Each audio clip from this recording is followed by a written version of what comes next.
New York Knicks basketball is brought to you by Budweiser, fresh, pure, natural, proud to be your Bud. By Nobody Beats the Wiz. For state-of-the-art home electronics, computers, cameras, music, movies, and more, nobody beats the Wiz. By Delta Airlines, official airline of Madison Square Garden. And by Citibank, the city never sleeps.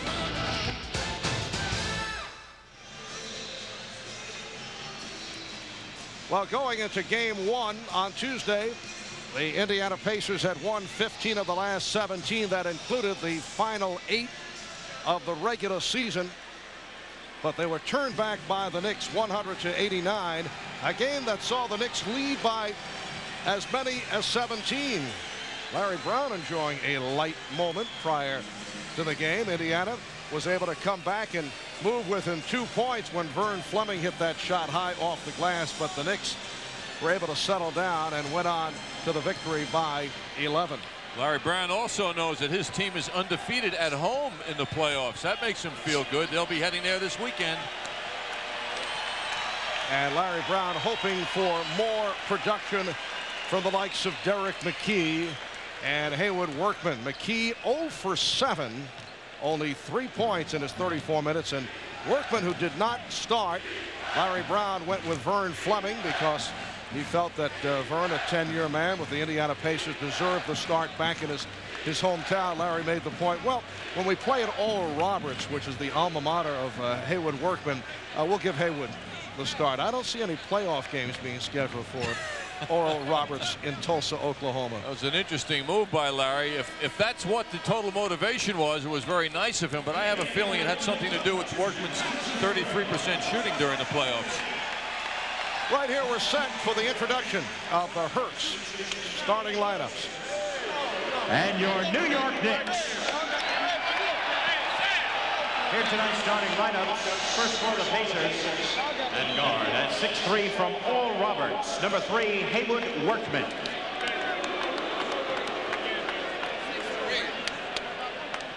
At guard at 6'7" from UCLA, number 31, Reggie Miller.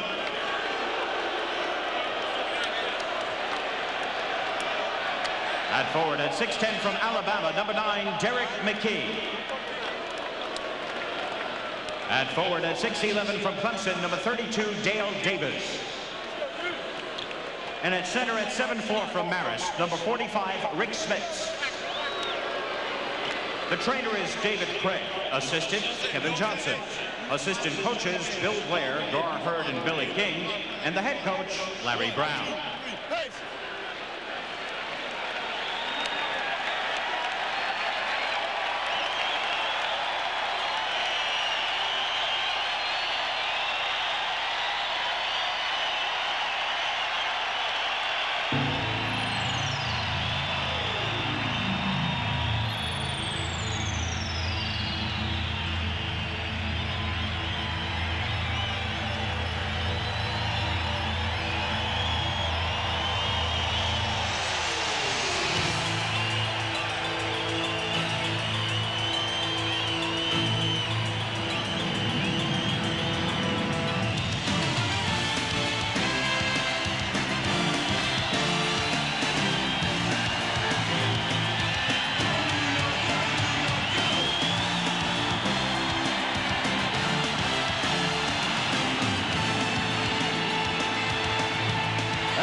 The Atlantic Division champions, your New York Knicks. At guard at 6'5" from Oklahoma State, number 3, John Starks. At guard at 6'4" from Illinois, number 11, Derek Harper. At forward at 6'10" from Pittsburgh, number 54, Charles Smith. At forward at 6'9" from Virginia Union, number 34, co-captain John Oakley. And at center at 7 feet from Georgetown, number 33, co-captain Patrick Ewing. The head trainer is White Strokers, the assistant trainer Tim Walsh, assistant coaches Dick Harder and Jeff Van Gundy, and the head coach of the Knicks, Pat Riley.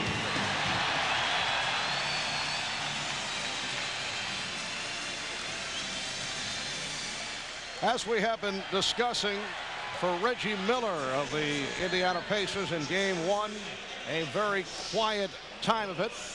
He took only 11 shots, scored only 14 points. How does Larry Brown hope to change things for Reggie Miller? Well, here is Larry's reaction.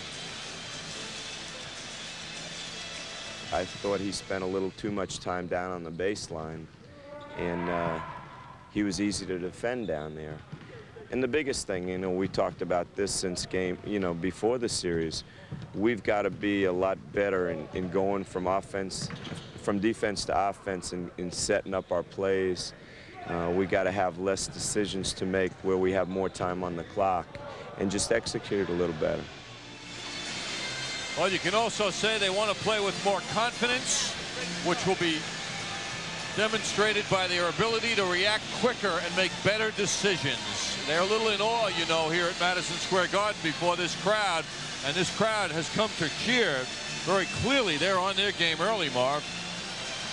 The officials tonight, Daryl Garrettson, Jess Kersey, and Ed F. Rush. The Knicks control the tip. Derek Harper played by Haywood Workman. Haywood Workman, a very aggressive defender who has had some moments with Derek Harper. Here's Patrick Ewing, and he draws the foul. Ewing will go to the line. The foul committed by Rick Smits, who was able to stay out of foul trouble on Tuesday night. But you know, Marv, it's interesting. So much was written, however, about the fact that Smits was in foul trouble. And he only had 3. He played 27 minutes. I think his time limits were more a part of Larry Brown's coaching than the fact that he had 3 fouls. Picked up the 2 early, as did Ewing, and then sat down, for a good portion in the 4th quarter. You talk about the Pacers and what they have to do, but you know, the inter-team competition means that, you know, Harper and Starks want to have much better games than they had the other night. So Workman sets up against Harper, and Smits is pushed. So Patrick Ewing picks up the early foul. Now, that's a very frustrating call for a player, considering the physical play of the playoffs. And that's an announcement by Jess Kersey that this game is going to be tightly called. I mean, really tightly called.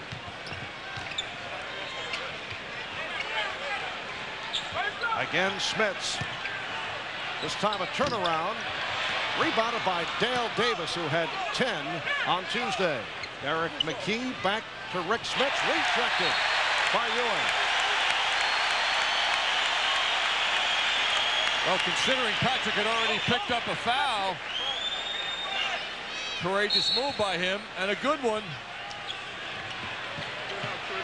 Reggie Miller matched with John Starks once again.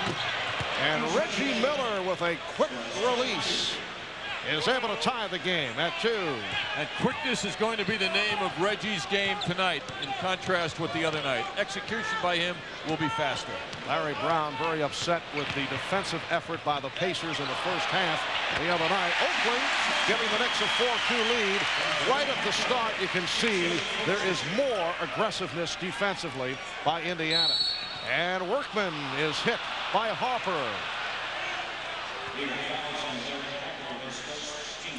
Workman voiced his opinion about coming off the bench, left him a little confused. He said the flow of the game had already been established. Blah, blah, blah. Yes. But he couldn't put the ball in the basket either.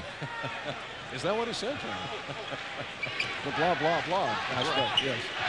Here's Miller. Pacers get back.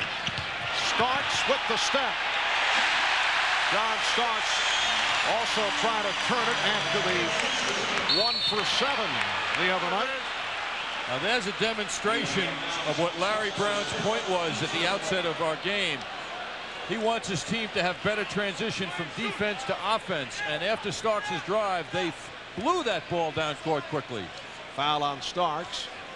The Knicks with a 6-2 lead. Recall in game 1, Indiana got off to that 8-0 start, and then the Knicks came roaring back. Early chant of defense. Smits with the good position. Rebounded by Oakley. Smits would be smart to throw Ewing a head fake or two to try and get that second foul on him. Ewing, yes.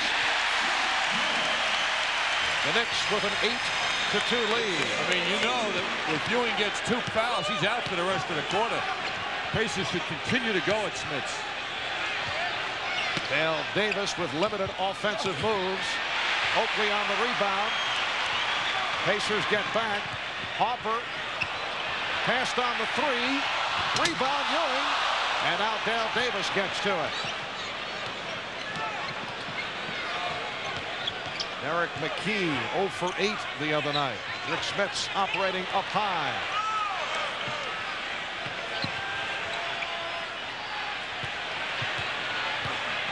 Smits stripped by Oakley. But you could see Ewing backing off as he started to go to the hoop.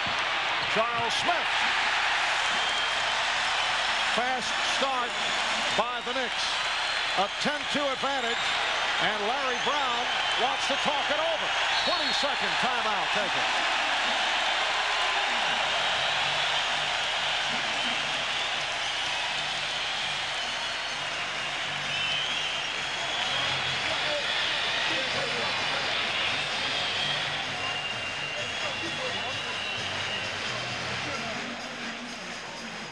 Smits backing his way in. A deflection by that tough Knicks team defense. And how about Charles Smith handling that ball like the perfect small forward. He's been defined as a small forward.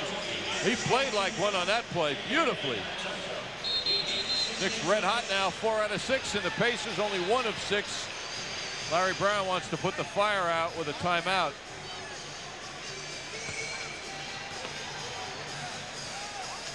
Indiana ball as we pick it up. 3 minutes gone by, and the Knicks jumping in front, 10-2.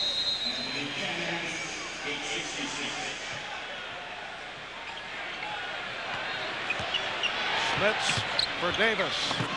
Dale Davis gets inside. Smart by the Pacers to keep going to the hoop. Again, Ewing backed away as Davis got close to the basket. He doesn't want that second foul because it means the bench. The Knicks with a 10-4 lead. And it's off the leg of Miller. So the Knicks get a new 24. Games 3 and 4 of this series at Market Square Arena in Indianapolis Saturday afternoon and then Monday afternoon. Smith with the alley-oop, try to direct it. And McKee moves it back.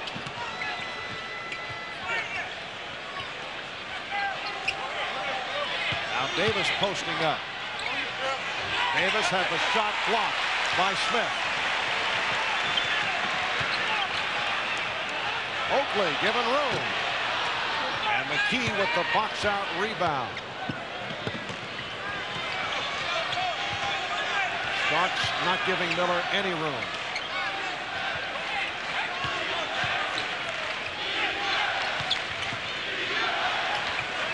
Pacers having trouble getting shots.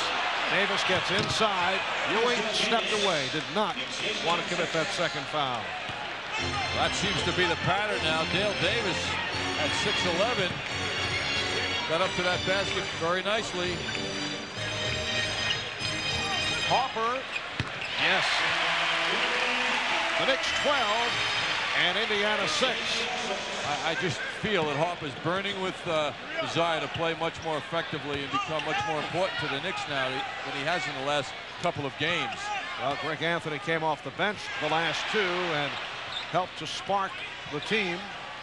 Smits goes to the second option. Brown wanted to travel. Nice tip by Miller.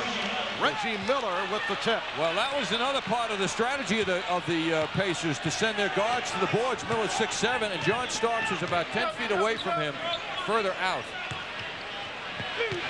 Ewing. And he's fouled once again.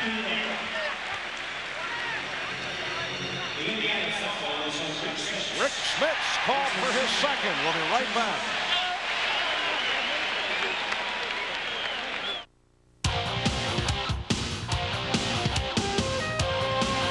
The Yanks are in Kansas City to battle the Royals again. Sunday afternoon.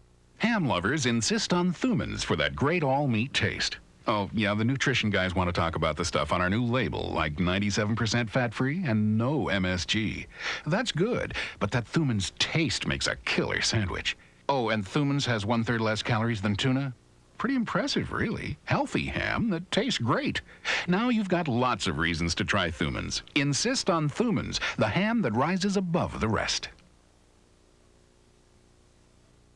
It's the bottom half of the ninth inning. The entire season's come down to this. You can feel the tension in the air, as if the whole ballpark is ready to explode. Stone's on first with blazing speed. Needs to get into scoring position. He takes another step towards second. The pitcher checks the runner. Goes into his windup. There goes the runner. If you missed it, Unbelievable. catch it in the record. Here's a story for your grandchildren. Basketball is pretty tough, and I can take a beating out on the court. But I know the doctors and the therapists at Health South can get me back in the game. I'm having a good season, and Health South's taking good care of me. The sports medicine experts at Health South take care of Dan Marley of the Phoenix Suns, and they can take care of you too. In New Jersey, depend on Health South. Call Health South at 201-986-1430 for more details. A real winner knows how to party right. Please use good sense when you drink and know when to say when. A reminder from Budweiser.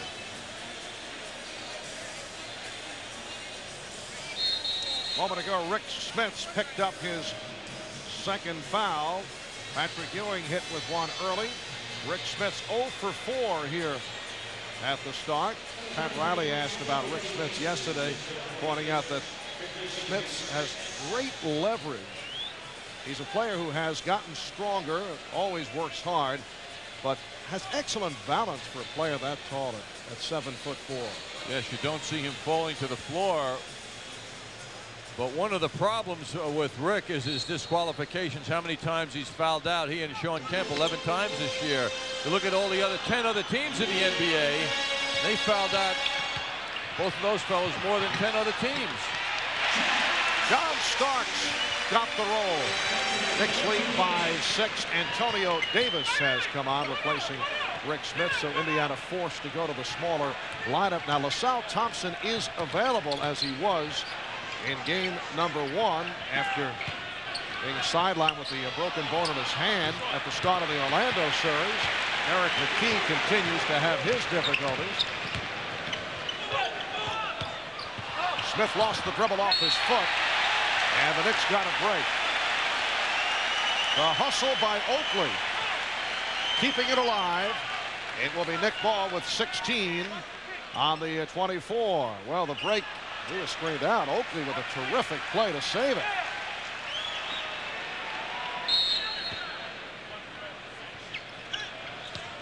Starks. John Starks beat Reggie Miller for that inbounds jump shot. With all the focus on the Knicks containing Miller, Reggie Miller was quick to point out that, hey, how about the job I did on John Starks, who was only 1 for 7 the other night. And the foul call on Starks. But Reggie Miller was not getting good looks. He claims he had the good shots, but they were not enough good shots for Miller in game 1. Here's Hubert Davis, one of the heroes off the bench for the Knicks on Tuesday, replacing John Starks, who just picked up a second foul. John sits down, hitting 3 of 3 from the field. So Davis now matched with Miller, and Miller lost Davis, but the pass picked off by Smith. Harper with a 2-on-1, and he's fouled by Antonio Davis. That was a terrific lead pass by Charles Smith. He saw his teammate in front. We'll take another look at it now. Poor handling of the ball by the Pacers. Charles sees Harper out in front of the Pacers, so he throws that ball in front so he can just beat the Pacers to the basketball. Didn't have to get too fancy with the pass, just throw out in front of Derek, and he ran it down. Eric Harper, 72% free throw shooter during the season.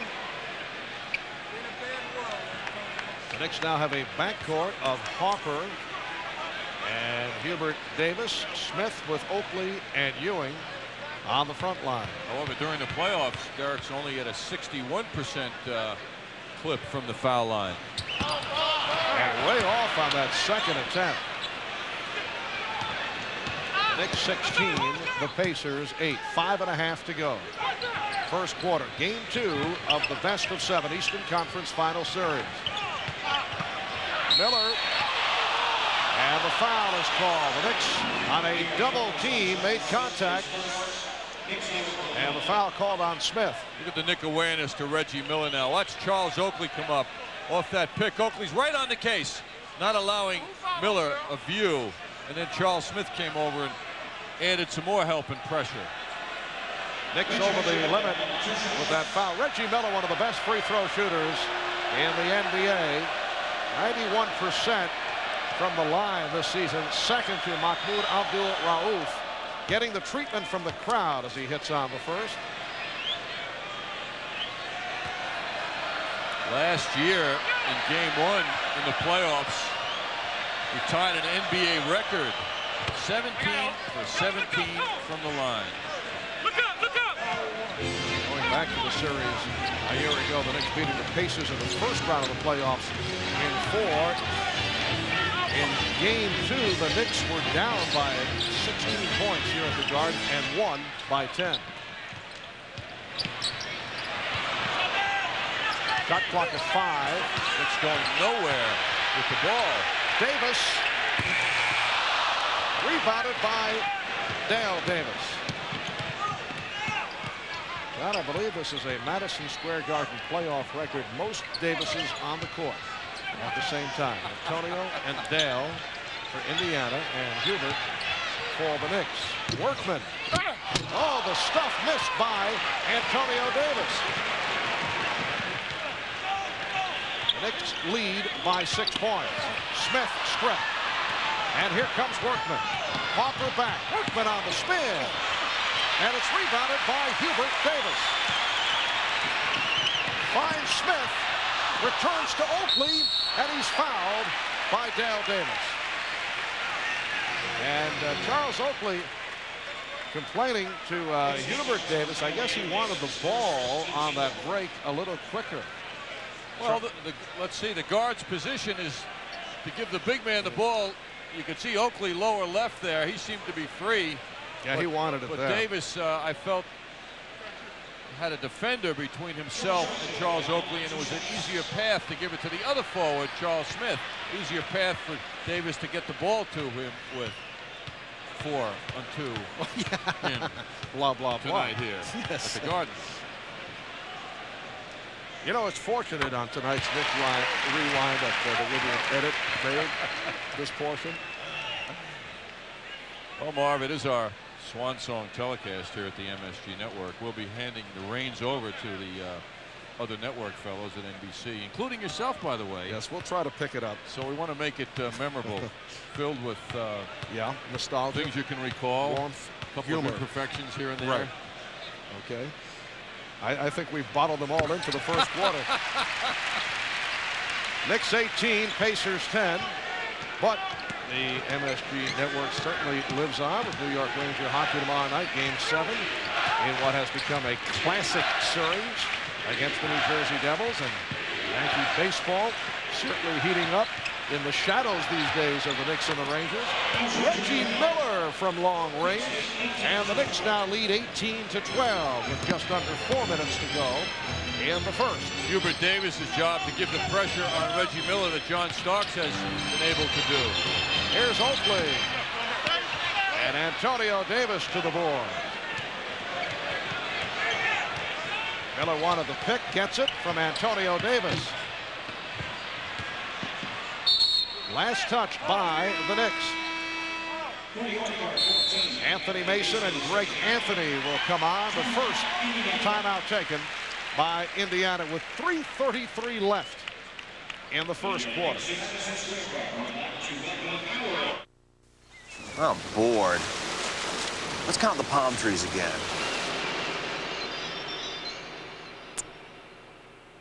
Why are you looking at me like that, Iggy? You okay? Cut it out. You're weirding me, man. Stop looking at me like that, would ya? You're creeping me out. Cut that out, man. For the great taste that won't fill you up and never let you down, make it a Bud Light. Iggy, you're gonna twist my head off. Iggy. A startling proposal heads for New Orleans. A hard-fought contract is Chicago-bound. 3 sets of contact lenses are expected in Tampa by tomorrow morning. Express mail from the Postal Service will get them there, overnight, guaranteed, from just $9.95. Every day, overnight, we deliver for you. Do you want to hear something incredible? Once again, your Tri-State Quality Ford dealer has the #1 selling truck and car in America. In fact, for the 3rd year in a row, your Ford dealer has 5 of the 10 best-selling cars and trucks in America. Now, how can you top that? Now, get a new Ford Escort with low 2.9 financing for up to 48 months or $400 cash back. I guess the competition just doesn't stack up. See your Tri-State Quality Ford dealer and see for yourself.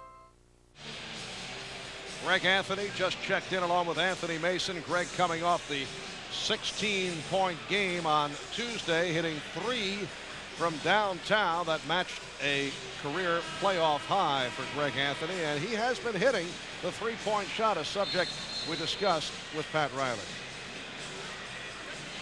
I think he's surprised them. He's capable. His range has gotten better. It's not a throw anymore. You know, may look like it, but he's been working on it. And,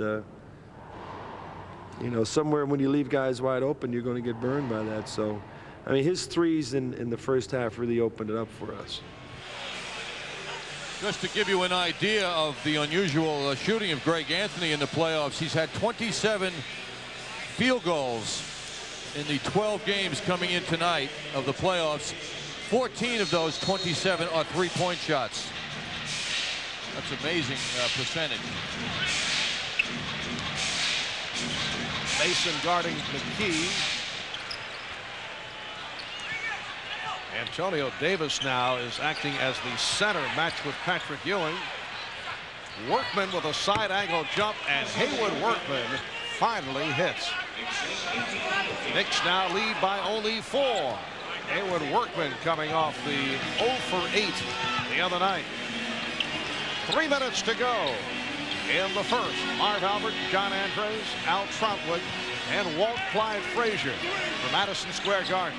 Ewing with a drop step. Mason tried to save it. Loose ball foul against the Pacers. Both teams are over the foul limit. McKee called for that personal. And here's Vern Fleming, New York City area product, replacing Haywood Workman. You can't say enough if you're a coach of the team that gets a rebound like that, Marv, that offensive rebound at Mason. You just can't say enough about that. It's not beautiful, but it required unbelievable effort for Mason to get that ball, and he did. Knicks have missed their last 3 from the line. So Mason extends to a 19-14 lead. Now Fleming handles against Anthony. Fleming and Miller in the backcourt. Dale Davis, Antonio Davis, Derek McKee up front. 3-point attempt by Miller. Here comes Mason, setting up on McKee. Anthony passed on the 3. Ewing played by McKee. Ewing off the double team is fouled. Foul committed by Antonio Davis. Well, you can see the difference in the lack of bulk by Antonio Davis and how important that Bill Cartwright type bulk is, and Smits as well, because Ewing can just dance around that much smaller body until he gets closer and closer. We'll get another look at it now. There's just nobody leaning on him. He just keeps going and going until he draws the foul, draws the attention. Derek McKee sitting down. Kenny Williams has checked in for the first time. Well, the numbers for Patrick Ewing during the course of the playoffs, going back to the series against the Nets in Chicago, averaging just under 24, shooting 48%, averaging nearly 12 rebounds per game. And the Knicks, with 2 minutes and 20 seconds remaining in this first quarter, Williams blow the stuff. The Knicks lead by 7.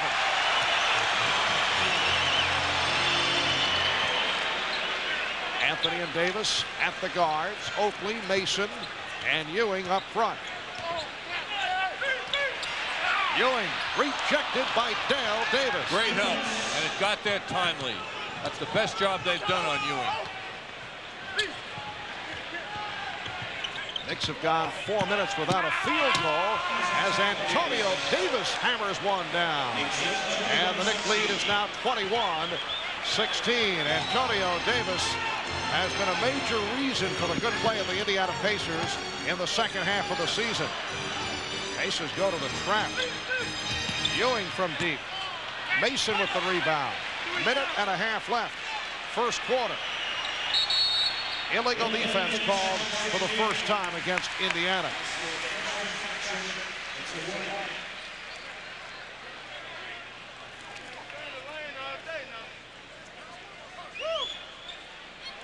Let's go back to that slam. Oh, the color and excitement. What a pretty song that was. From Antonio Davis. Slam dunk special. Ewing.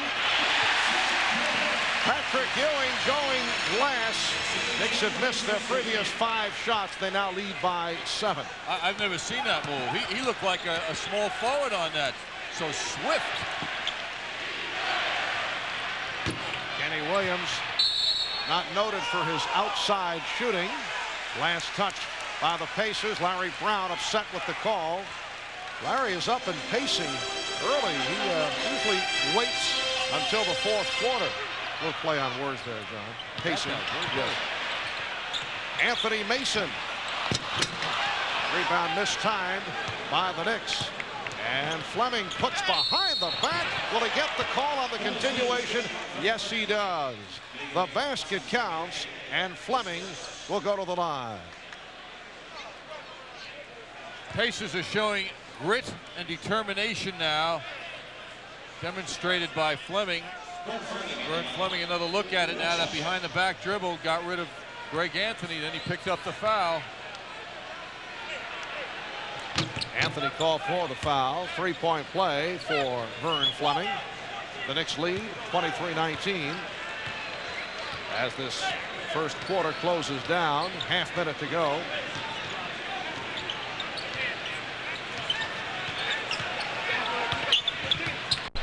Ewing from Anthony. Patrick Ewing with 10 points. The Knicks 25, the Pacers 19. Wherever Antonio Davis goes in his life, you know, Mark, other than the basketball court, it's, boy, are you big. Hey, how's the weather up there? On this court tonight, Antonio Davis feels like about 6'1" right now. Reggie Miller with 10. Final seconds of the quarter. Anthony lost the dribble. Time has run out. After 1, it's the Knicks 25, the Indiana Pacers 21.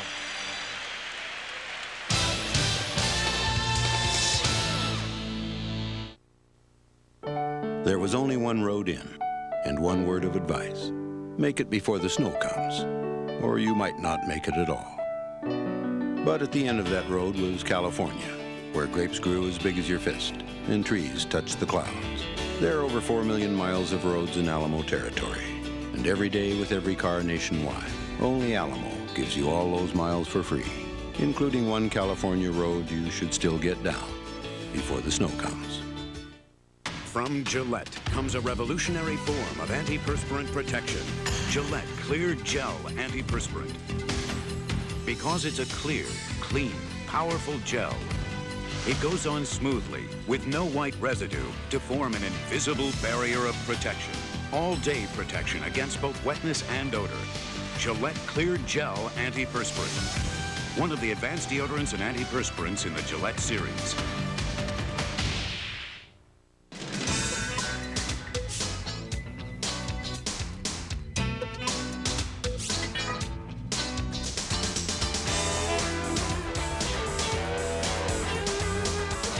all these standard features, the advantages of owning a new GMC Safari are seemingly endless. Its lease, however, is only for 24 months. The Safari 24-month GMAC Smart Lease. See your Tri-State GMC truck dealer. You wouldn't buy a new car without driving it first. Our 33-day test drive offers you this same opportunity. Nobody beats the win.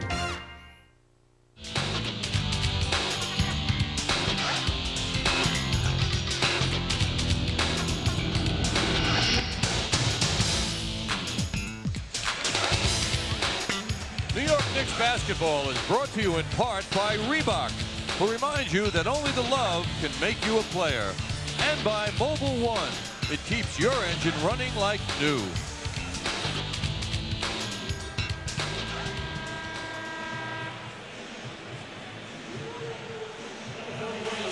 After one, it's the Knicks 25 and the Pacers 21, the high men of the game.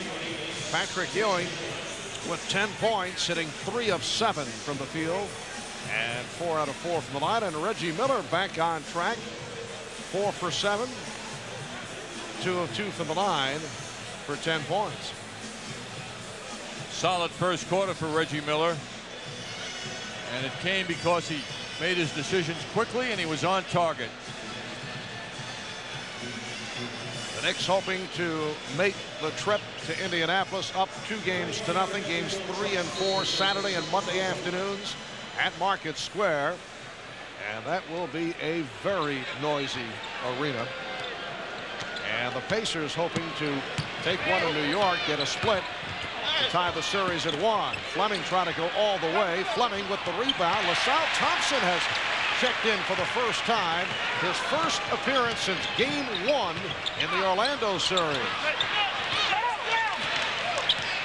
Larry Brown feeling he needs a better matchup than Antonio Davis against Patrick Ewing, and he's going with the bulkier, stronger LaSalle Thompson, who just picked up that foul. LaSalle, a 12-year veteran out of the University of Texas. Past couple of years, he's been hit hard by injuries.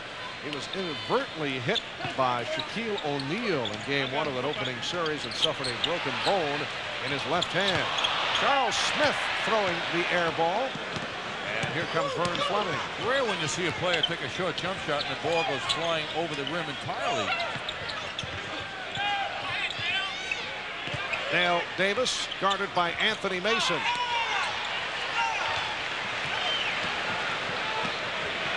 Hubert Davis. Rebound Anthony Mason.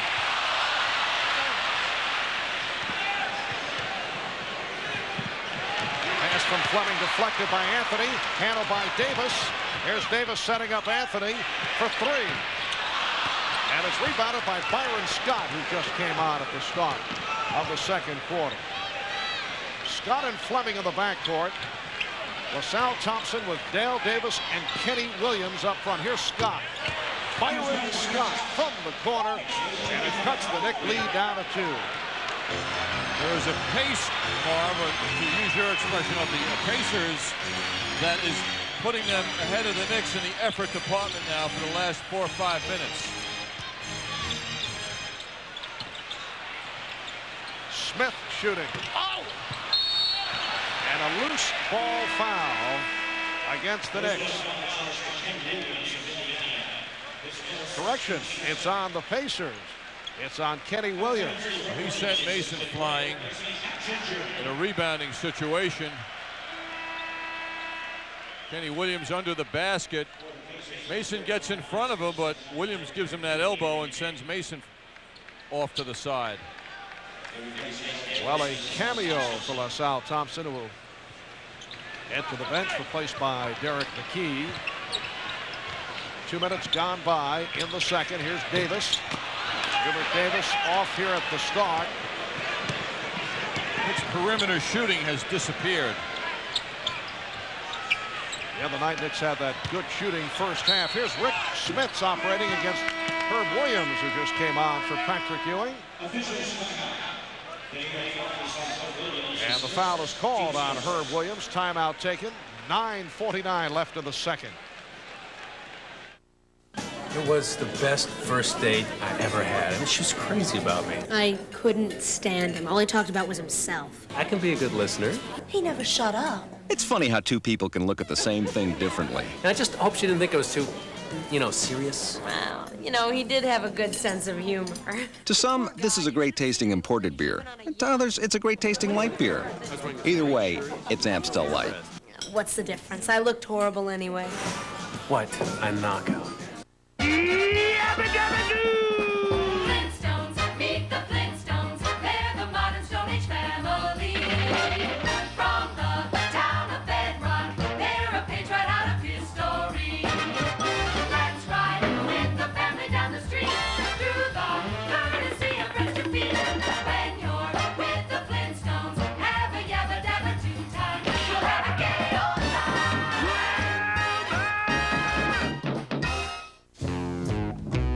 Hi there.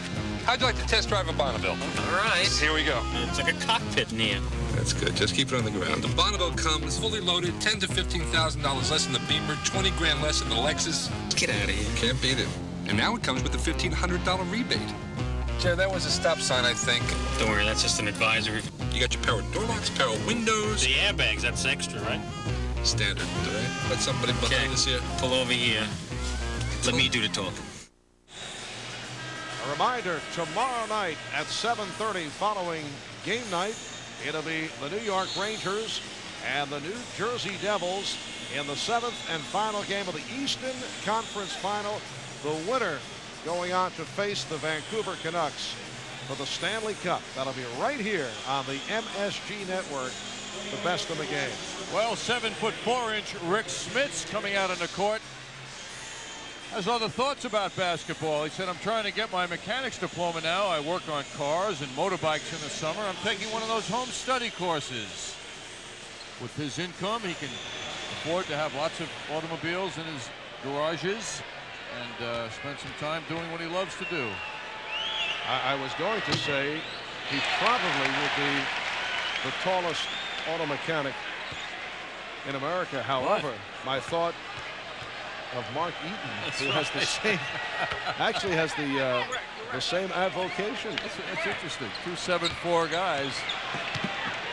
Mark Eaton, though, is huge, upward and sideways. What is sad is that we both remember that guy. Here's Herb Williams with an air ball. Anthony Mason. The Knicks 27 and the Pacers 24. Mason is proving invaluable to the Knicks in this game as he was the other night and as he was in so many of those games against the Bulls. Kenny Williams getting the playing time here tonight, and Byron Scott was fouled. He was held. John Starks upset with himself as he is called for his 3rd foul. The way he was holding his arm, which was in a punch-like manner toward the scoring table, I thought he had hurt himself. But he's hurt emotionally as he heads to the bench now with the 3rd foul. What hurts John is the fact that he had it going 3 of 3 from the field. Replaced by Hubert Davis. Rick Smits with a show-the-ball move. Rebound kept alive by the Pacers, deflected out, and the officials checking with each other. Last touch by the Knicks, says Darryl Garrettson, who had the outside angle. So it's a new 24 for Indiana. McKee up front now with Smits and Mitchell, Fleming and Scott in the backcourt. Byron Scott on the follow. Rebounded by Herb Williams. Herb Williams, one-time Indiana Pacer, getting it down low to Anthony Mason. Charles Smith did not expect that pass and a foul call. Foul on Smith as he tried to get it back. You're right, he didn't expect it, Marv, and Mason, in his attempt to share the basketball, did something almost unfair to Charles Smith. It appears Smith didn't come to the ball, though. That hurt him, but it was hard for him to do anything had he gotten it right there at that moment. Scott set the screen. Here's Mitchell. Sam Mitchell with a fadeaway shot. Sam Mitchell in his 5th year out of Mercer came over to Indiana from Minnesota in that Chuck Person, Michael Williams, Pooh Richardson trade. And the Knicks have gone flat here in the second quarter. Holding foul against Indiana. It's on Mitchell. Moments like this makes Pat Riley look at the court and say, let's see, who do I have out there? Who's going to score for me? Herb Williams, Charles Smith, both quiet. Mason's only going to hurt people inside. Anthony hasn't done much so far. Hubert Davis better lift us right now, or we better make some substitutions. We need scoring. And Hubert off to the slow start, 0 for 3. Anthony. Picked off by Scott. Byron Scott. Well, Byron went to the finger roll, and he drew the foul. Davis called for his first. Here's Derek Harper replacing Greg Anthony. And now Charles Oakley will come on, along with Patrick Ewing. The Knicks only 1 for 9 from the field in the second quarter. Byron Scott, who spent 10 years with the Los Angeles Lakers, signed with the Pacers as a free agent last December, averaged 10 points a game off the bench. We discussed during game 1 how much he has meant to this Pacer franchise, what he has given to this club on and off the court. Byron won 3 titles under Pat Riley with the LA Lakers. Yes, he's gotten this team thinking that they can be better than they've been during their 500 seasons. 500 meaning their 41 and 41 seasons over the last 5 years, it seems. Byron, as we mentioned the other night, also now in his 11th straight postseason has scored more points than any other player participating in this year's playoffs. He is a veteran. Knicks and Pacers tied at 27. You see the 4 Knicks shooting in the second quarter. Oakley, Ewing, and Mason up front. Harper and Davis in the backcourt. Nice pass. Davis can't put it down. And back comes McKee. Workman for Smits. Open shot for Rick Smits. And that is his first field goal. Boy, his play is very symbolic of how Patrick Ewing can play when you see those jump shots from good range. Now this is the first time that the Pacers have had the lead. 5 minutes gone by in the second. Nice move by Mason. Couldn't complete it. The Knicks are struggling here in the second quarter. Smits getting position. Oh, he just muscled Ewing out of the way. That was a monster move by a big man, and he did do that. Patrick was really made to look small on that move.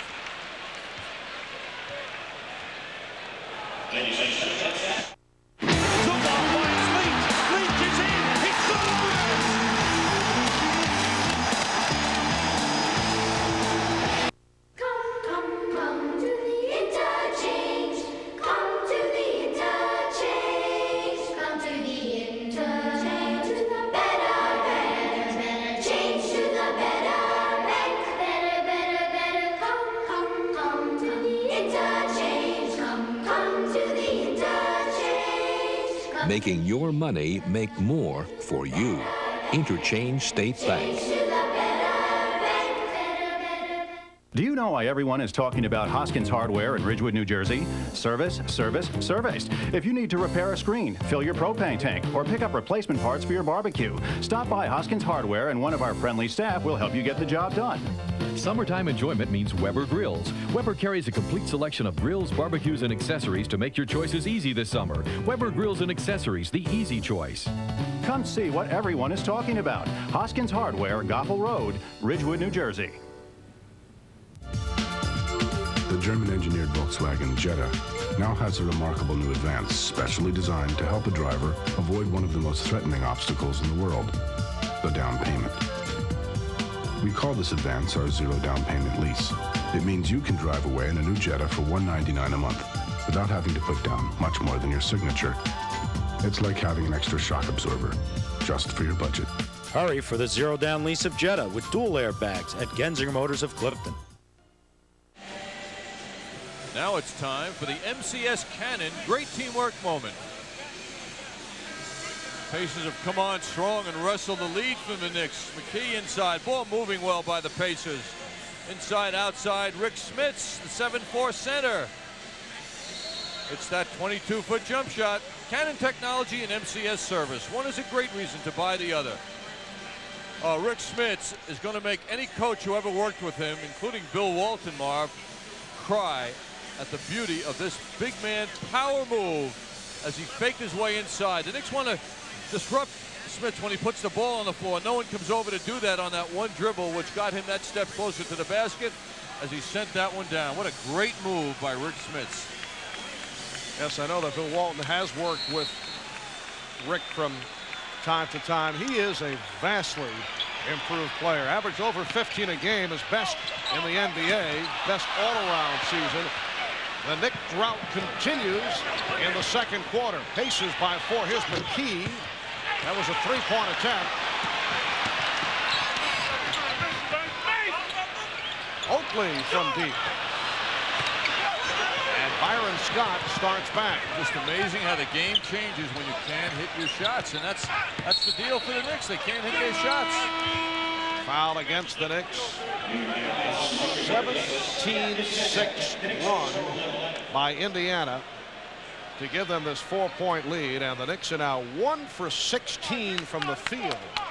1 for 16 here in the second quarter. Reggie Miller is getting set to check back in.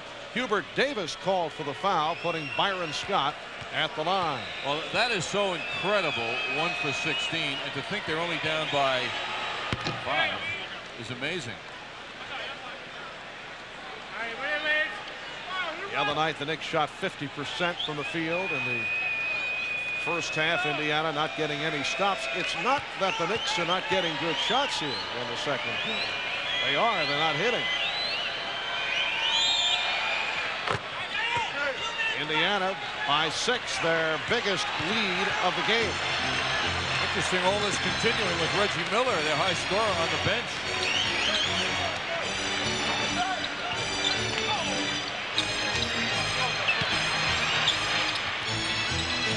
Harper. That's a two-pointer for Derek Harper. Only the second Knick field goal. The second quarter. Indiana leads by 4. 5:40 remaining in the second. Smits set up beautifully. Presented the ball by Scott. And Rick Smits with a nice touch off the glass. Good shooters use the backboard, and Smits clearly has those instincts. Smits with 7 points. Indiana leads by 6. Harper off balance. Mason keeps it alive. Davis has not been able to hit. This pass broken up by McKee and handled by Workman. It's a team that comes up with a lot of steals. Very proficient in that department in the earlier series against Orlando and Atlanta. And the whistle away from the ball as Charles Smith and Reggie Miller are waved in. We're awaiting the foul call. I think, Marv, that Hubert Davis might have a little a tear on his arm. There might be a little blood there. The official signaling that to the Knicks bench. Yes, Ed Rush walking over to the bench, and that's apparently what it is. So Hubert Davis will head back, and Knicks trainer Mike Saunders will check him out. Greg Anthony back on the floor. I can't help but think, Marv, to the back to the day when Magic Johnson made that dramatic announcement about being HIV positive. Since that time, when there is blood on a player's hands, the player must leave the game. It all traces back to that announcement. Here's Workman. Rebound handled by Dale Davis, and he's tied up. Good play. Although Dale Davis felt he was fouled, he felt he was held. Jump ball between Oakley and Davis.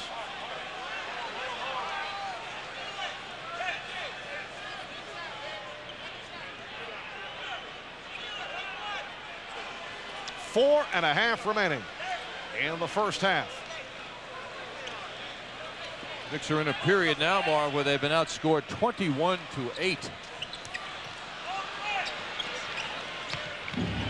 Well, the Knicks only 2 of 18 from the floor in the second. And Rick Smits, after the slow start, has come on. He missed his first 5 shots. He now has 9 points. Pacers lead 37-29. That was a 3-point attempt. Ewing with the rebound. Oakley. Charles Oakley with a rare Knick basket. And the Pacers lead by 6.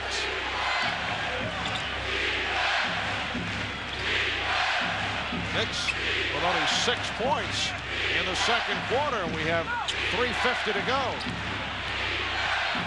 Smits had it knocked away by Ewing. Recovered by Workman. Shot clock at 1. Davis. Now Davis beats the 24-second buzzer.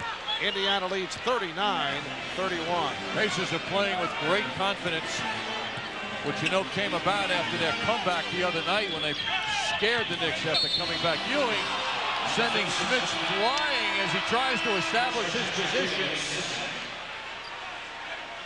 Foul called on Patrick.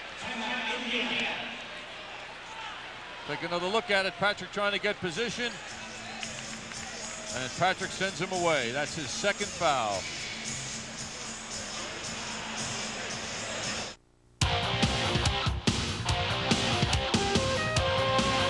The Yanks are in Kansas City to battle the Royals again. Sunday afternoon on MS. It's the bottom half of the 9th inning. The entire season's come down to this. You can feel the tension in the air, as if the whole ballpark is ready to explode. Stone's on first with blazing speed. Needs to get into scoring position. He takes another step towards second. The pitcher checks the runner. Goes into his windup. There goes the runner. If you missed it, unbelievable. Catch it in the record. Here's a story for your grandchildren. The German-engineered Volkswagen Jetta now has a remarkable new advance specially designed to help a driver avoid one of the most threatening obstacles in the world, the down payment. We call this advance our zero down payment lease. It means you can drive away in a new Jetta for $199 a month without having to put down much more than your signature. It's like having an extra shock absorber, just for your budget. Hurry for the zero down lease of Jetta with dual airbags at Genzinger Motors of Clifton. Basketball is pretty tough, and I can take a beating out on the court. But I know the doctors and the therapists at Health South can get me back in the game. I'm having a good season, and Health South's taking good care of me. The sports medicine experts at Health South take care of Dan Marley of the Phoenix Suns, and they can take care of you too. In New Jersey, depend on Health South. Call Health South at 201-986-1430 for more details. New York Knicks basketball is brought to you in part by Reebok, who reminds you that only the love can make you a player. And by Mobile One. It keeps your engine running like new.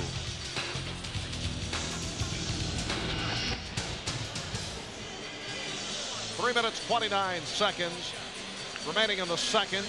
And the Indiana Pacers lead the New York Knicks 39-31. The Pacers outscoring the Knicks here in the second quarter 18-6. The Knicks 3 for 20 from the field here in the second. One of the reasons the Pacers are a turnaround team this year is because of Larry Brown's focus on defense. And that 3 for 20 is quite evident, 15%. Wow, does that hurt the Knicks?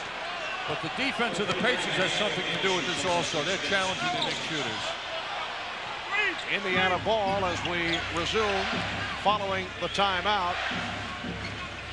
Antonio Davis lost it on the head fake. Anthony and Hopper in the backcourt. Oakley, Smith, and Ewing up front.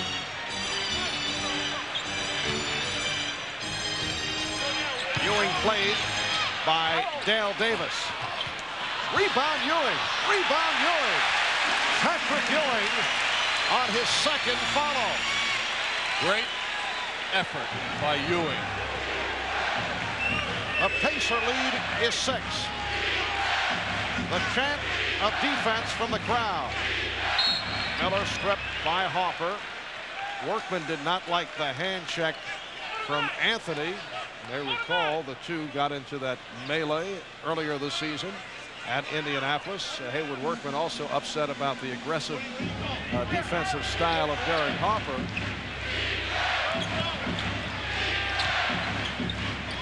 McKee had it knocked away, recovered by Workman. Shot clock at 2. Well, Derek McKee is so off. Derek McKee did not have a good playoff last season with Seattle and took some criticism. And he has been invisible over these first couple of games. Had his problems against Atlanta, too. And tonight he's looking at an 0 for 3 from the field following the 0 for 7 in game 1. Knicks with the ball trailing by 6 points as we come up on 2 minutes remaining first half.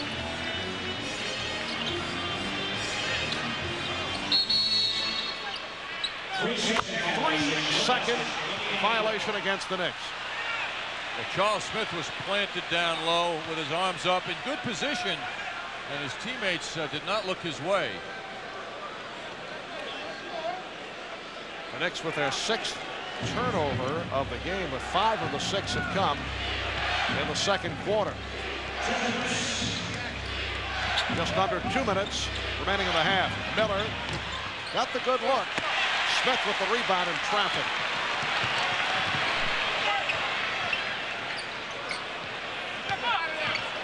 Hopper. Nice shot by Derek Hopper, and it cuts it to a 4-point Pacer lead.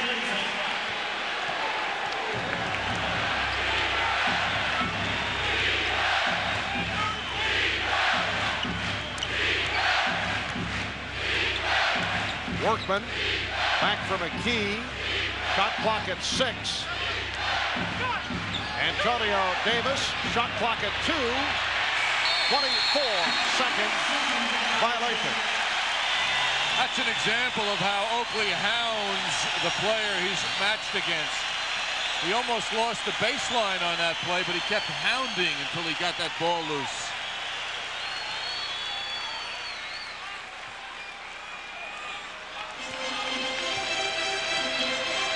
A minute 10 remaining, first half.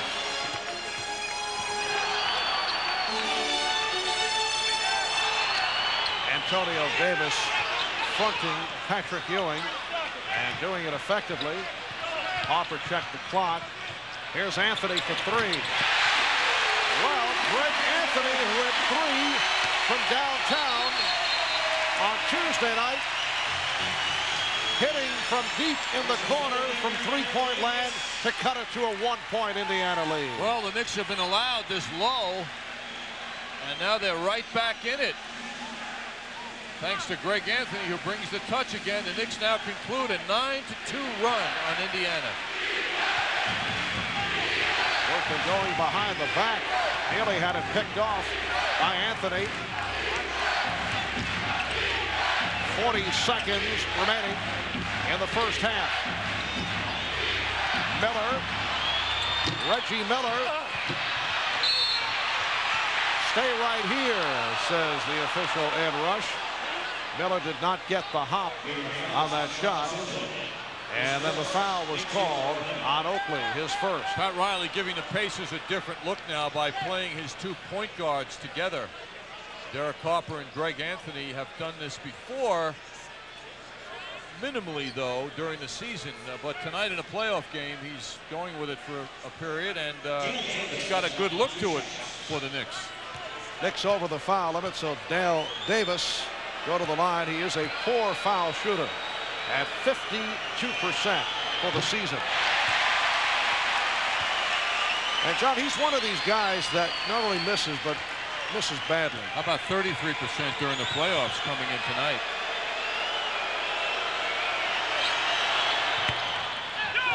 Well, that time right through. Hits 1 out of 2 from the line, and Indiana has a 2-point lead with a half minute remaining first half. It's more of a typical Knicks-Indiana game as you look at the scoreboard. Oakland ties it at 40. Derek Harper did everything but put the ball in the basket. He penetrated, broke the defense down, and then just flipped it off. Down to 10 seconds in the half. Chant of defense. Pacers work the clock down. McKee. Derek McKee blocked by Charles Smith. Good finish after a bad start for the Knicks in the second quarter. At one point, they were 3 for 20 from the field here in the second. At the half, it's the Knicks 40 and the Pacers 40 in game 2 of this best of 7. Back with our halftime in just a moment.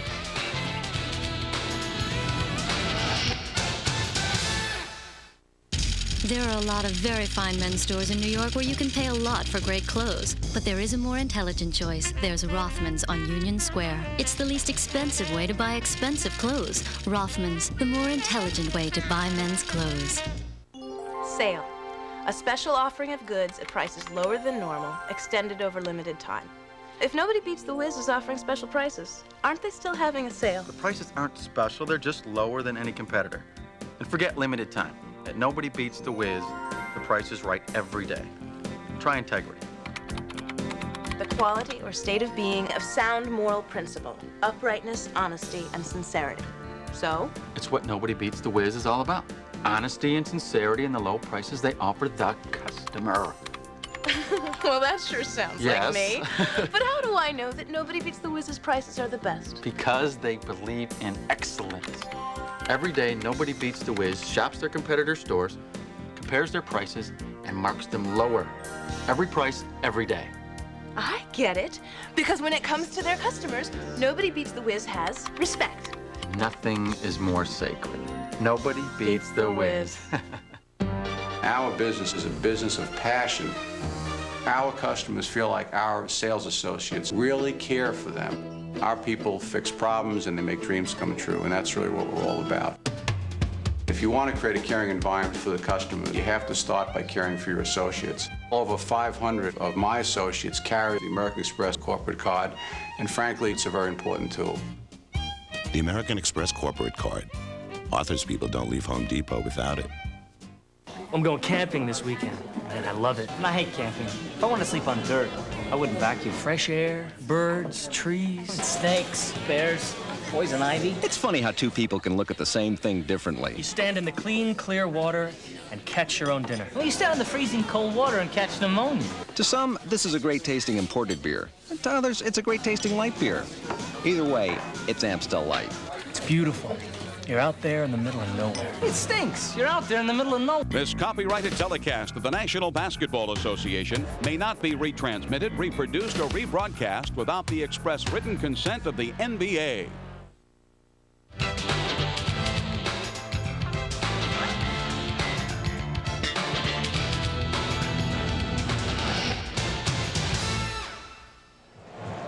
MSG's coverage of the 1994 NBA playoffs continues now, and if you were to take a look at the shooting numbers of the second quarter, you would not be able to believe that the Knicks could be tied in this game.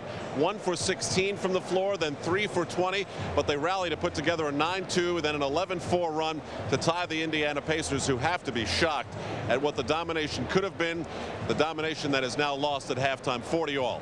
I'm Al Troutwig. I'll be joined by Walt Clyde Frazier in just a matter of moments, but first, Bob Page is at the MSG Sports Desk talking about a major New Jersey net loss today. Yes, indeed, Al. As you know by now, Chuck Daly resigned as head coach of the Nets today. No replacement was named. Daly quits with 1 year remaining on his contract to become a broadcaster for both the Nets and TBS. Now, at 63, with a wealth of accomplishments behind him, Chuck points out that he has obviously earned the right to do what he wants. But his leaving so soon, I think, smacks of taking the Nets' money and running. And I asked him about an even bigger issue. 1 year ago, this franchise, after years of neglect and getting no respect, had one of the top 2 or 3 marquee names in all of basketball coaching. They had a great young team clearly on the way up that would challenge for a championship. Now Petro is unfortunately gone, Dudley leaves, and now they lose their marquee coach, and these people are in trouble. No, I don't think so. I think this franchise has a great future. I think they'll probably get a better coach than I am. Oh, come on, come on, I'm serious. come on. They could get a better coach, probably will. He'll do a great job. And they've got some great young talent here. They keep developing around it. They're a club that can be heard from. And I don't look at it as a negative at all. This is a personal decision for me. Willis, the organization, couldn't have been better. They were terrific.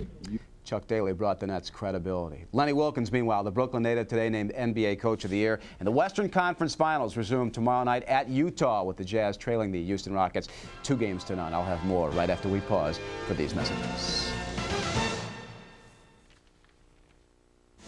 Sports Desk is brought to you by Alamo. There are over 4 million miles of roads in Alamo territory, and with Alamo, all those miles are free. There was only one road in, and one word of advice. Make it before the snow comes, or you might not make it at all. But at the end of that road was California, where grapes grew as big as your fist, and trees touched the clouds. There are over 4 million miles of roads in Alamo territory, and every day with every car nationwide, only Alamo gives you all those miles for free, including one California road you should still get down before the snow comes. You're still making great lasagna. My son is making it now. I'll tell you, a while back, I didn't think there'd be a restaurant for him. This place, it's always busy. Well, that wasn't the problem. It was everything else. It was insurance and health plans. My guy at Penwibber, he helped me out with all that. The stockbroker? Yes, he even set us up with a 401k. I guess you must really know how important this place is to your family. Yeah, because he took the time to ask. What a bizarre game the Mets and Pirates staged today, trailing 9-6 going into the 9th inning. The Mets scored 4 times to go ahead. The Pirates scored in the bottom of the 9th to tie it, and then finally won it 11-10 in the 13th inning. The 4.5-hour thriller had them on the edge of their seats at Three Rivers. Finally, the big wheel, former Tigers all-star catcher Lance Parrish, back in the big leagues again, delivered this base hit off Brooklyn native Frank Seminara in the 13th to win it. Kendon Thompson homered for the Mets, who take 2 of 3 in the series. The stage is set for what should be the wildest night Madison Square Garden has seen in a long time. The Devils versus the Rangers tomorrow evening, Game 7, with the winner advancing to the Stanley Cup Finals. After his superhuman heroics of last night, Mark Messier not quite guaranteeing a win in this one. 100% of the time, I'd like to play Game 7 at home. Playing at home doesn't automatically assure you of a win, and I think that's the thing that we have to make sure that we're aware of. Just because we're playing at home and we won a big game in Game 6, and we are going home to play, it doesn't assure us a win. We need to go out there and play well in order to win, because we're playing a great hockey team. It's very easy to concentrate on this game. It's been a tough series, and each game has been a story unto itself. There's been no real momentum swings either way, so we've got to, bear down. Rangers Devils live here on MSG tomorrow night. We'll return to courtside after again this time out. I've got the world on a string. Does your international business phone bill have you at loose ends? Switch and get the AT&T Business Advantage and get the world on a string. Every month, we'll automatically give your business 20% off every call to the country you call most. Not just on 2 numbers like that other long-distance company. And now, we'll tie on a month free. Cut them loose and tie the knot with AT&T. Call 1-800-222-0900 by July 1st. Don't forget, let AT&T work for you.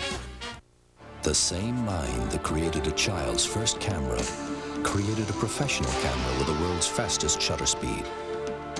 The same mind that gives you a close look at the moon lets you zoom close to a star. The same mind that perfected autofocus in photography introduced autofocus to binoculars. All this visual technology at your fingertips could only come from one mind. Only from the mind of Minolta. Dear car owners, we do over 2 million brake jobs a year. We offer same-day brake service and guaranteed brake shoes and pads. So remember, Midas doesn't just mean mufflers.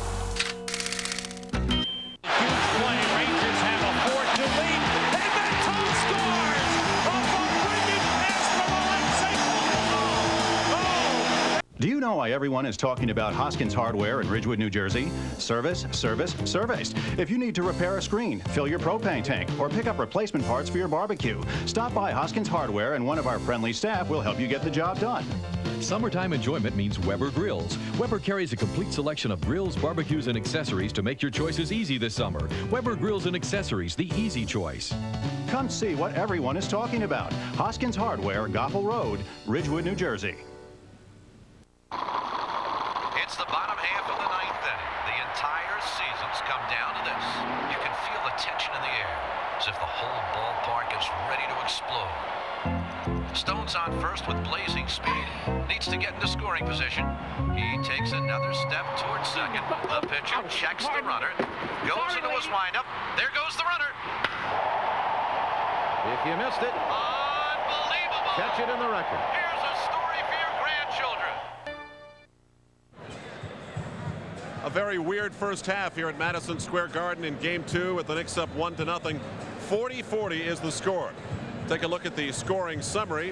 What little there was, brought to you by your Tri-State Jeep and Eagle dealers. Patrick Ewing led the Knicks scoring 12, but he shot 4 for 12. 9 rebounds also. Charles Oakley 8 points and only 3 rebounds. For the Indiana Pacers, Reggie Miller still not looking like Reggie Miller, but he did have 10 points on 4 of 9 shooting. Rick Smits had 9 points, but only 1 rebound. After that, some very quiet numbers for the Indiana Pacers, but things didn't get quieter than the Knicks shooting numbers in that second quarter, Clyde, and I really thought that the Knicks fans were very, very quiet too. This sounds like the Minnesota T-Wolves in January instead of the Eastern Conference Finals. Yeah, it also had an effect on the players, and due to that, folks, the pathetic play of both teams, there will be no highlights tonight. Oh, no. We have highlights. We do. Oh, we do? Yeah, and they're brought to you by Minolta, who are the makers of the new Maxim 700 SI. Of course, that's only from the mind of Minolta. Now, the shots came with great difficulty for the New York Knicks. Watch how hard Patrick Ewing worked for this second quarter bucket. Yeah, the 7-foot Ewing misfiring, but watch him working diligently on here, coming up with second opportunities to score. Charles Oakley trying to get in some good offensive position. Still not a factor on the boards, though. Yeah, the Knicks have lacked the fluidity. This time, penetration by Harper. Watch the carom to Oakley. Oakley always resourceful on the glass. Glad we're going to see Reggie Miller come to the rescue here, but he hasn't gotten into the big-time groove we're used to. Yeah, Starks harassing Miller. Miller has been rushing his shots, especially coming over the curl play. So you see Smits working laboriously, and there's Miller, 6'7", with the quantum leap. And then there's the constant improvement of Rick Smits and his factor in this series. Yeah, this man, folks, 7'4", 265 pounds. Watch him work inside. Good fluidity, fading away from Ewing for the hoop. But Clyde, don't you think if you're the Knicks, after that second quarter, they were 3 for 20 at some point, don't you think going to the locker room tied at 40, they know they're not going to have another 15-point quarter? Yeah, I think so. But in the first quarter, their defense ignited them in transition. So they must increase the tempo and force the turnovers so they can get some easy hoops. All right, be good on the radio. We'll be back for the second half of Game 2. It's our sayonara of NBA playoff coverage on MSG tonight, and we head to the second half tied at 40.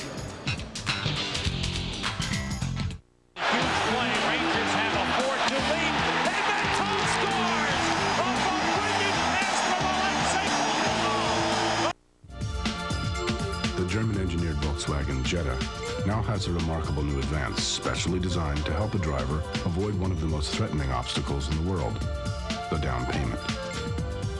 We call this advance our zero down payment lease. It means you can drive away in a new Jetta for $199 a month without having to put down much more than your signature. It's like having an extra shock absorber, just for your budget. Hurry for the zero down lease of Jetta with dual airbags at Genzinger Motors of Clifton. AirCheck Window Depot. More choices, more savings. Visit our factory showroom. No hassles, no pressures. Just helpful factory reps to serve you. We have the right window for every home and budget. Econotherm from $69. MaxiTherm, the builder's choice. UltraWeld, the ultimate vinyl window. All AirCheck windows have a 25-year warranty. Choose our low-cost installation or you can do it yourself. The secret to savings is no secret. We manufacture what we sell and you save. Make AirCheck Window Depot in Clifton your last stop. Energize the performance of your light truck with Dunlop light truck radials. From the striking high performance of the Dunlop Sport Rover GTX, an all-weather light truck radial backed by a 50,000-mile treadwear warranty, to the all-weather, all-terrain Dunlop Radial Rover AT, to the wide, aggressive, all-terrain Dunlop Radial Rover RV. With a full line of Dunlop tires for all vehicles, see Mike at Arts Tire Service. Basketball is pretty tough, and I can take a beating out on the court. But I know the doctors and the therapists at Health South can get me back in the game. I'm having a good season, and Health South's taking good care of me. The sports medicine experts at Health South take care of Dan Marley of the Phoenix Suns, and they can take care of you too. In New Jersey, depend on Health South. Call Health South at 201-986-1430 for more details. America goes for money.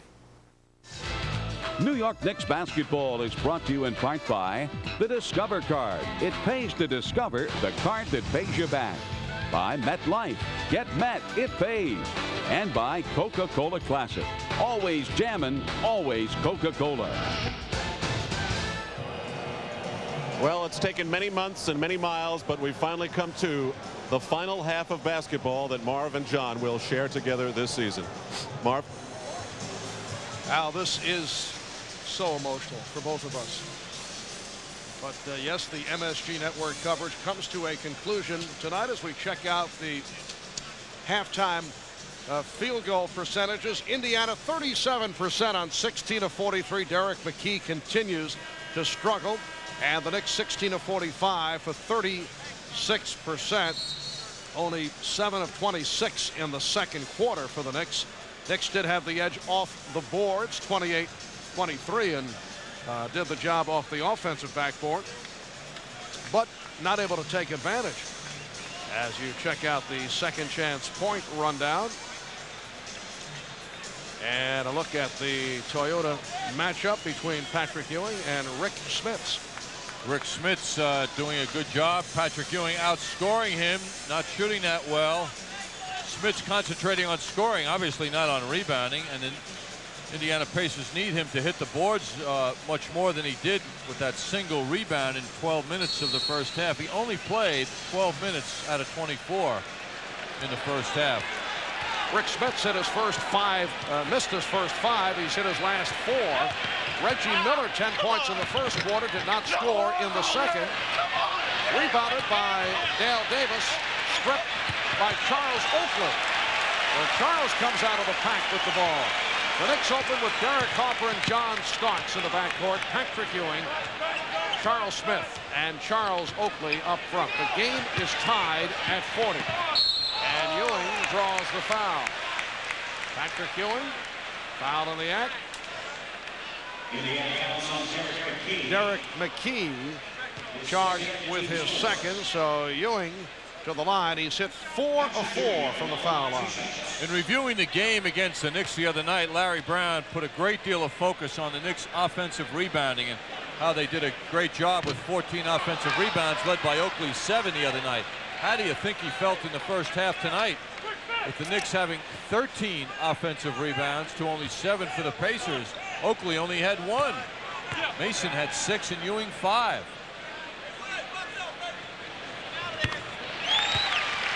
So the Knicks lead by 1.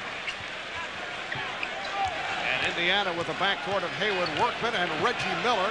Up front, Derek McKee, Dale Davis, and Rick Smits. Miller lost it. And it will be Indiana ball. Knicks can only hope John Starks has the touch he showed in his 7 minutes of the first half. 3 out of 3. But when he picked up his 3rd foul, he was gone. The Knicks started the second quarter hitting only 1 of 16 from the field. Off the steal. Back comes Starks. Oakley, yes. So the Knicks lead by 3. Terrific play by Ewing, intercepting that inbounds pass. How uncommon it is for a 7-footer to do what he just did.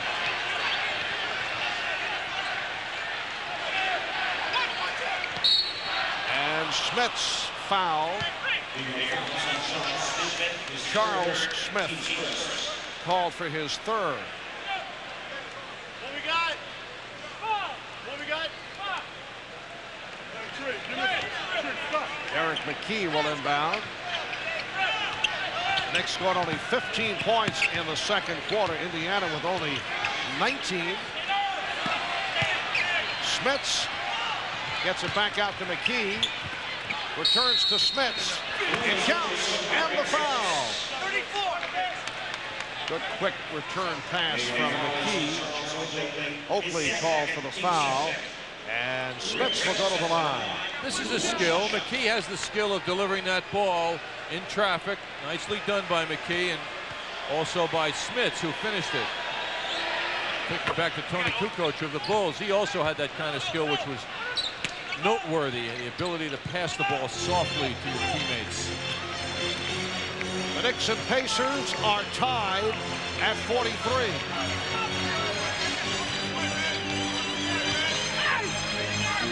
Here's Harper.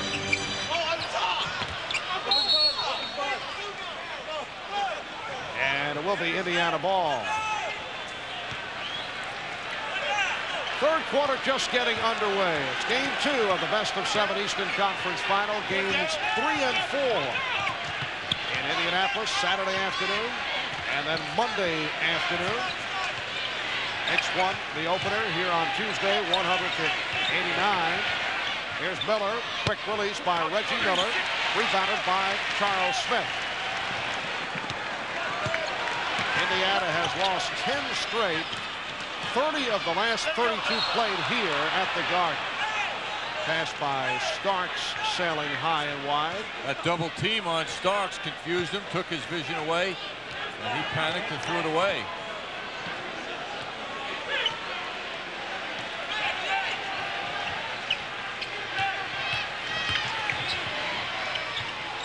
McKee, Derek McKee, with his first field goal of this series. He had missed his first 4 shots tonight. He was 0 for his last 11. Pacers by 2.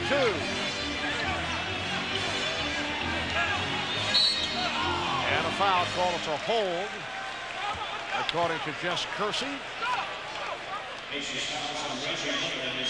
Reggie Miller called for his first, so both the Knicks and Pacers with 2 team fouls.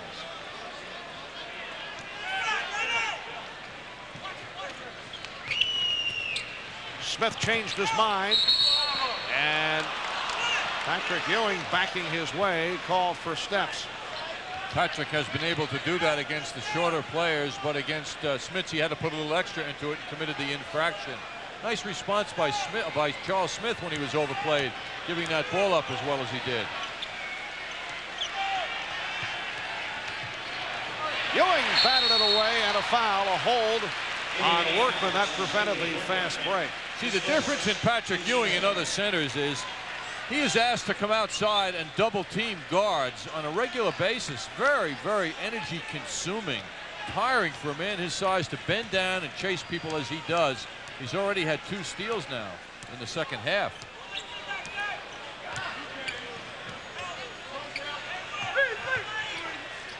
Ewing getting it inside, and Oakley was squeezed. Charles Oakley fouled on the play. Good entry pass from Patrick Ewing. Dale Davis called for the foul. Well, Patrick Ewing feels the pressure, and he sees Charles Oakley with the hand up. Charles in good position to get that ball.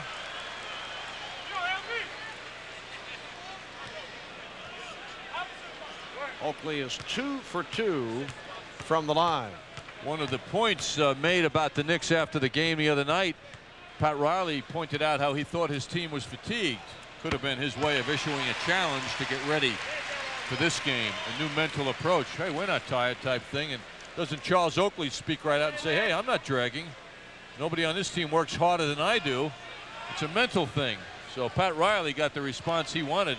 It's spread around the team. Forget the fatigue.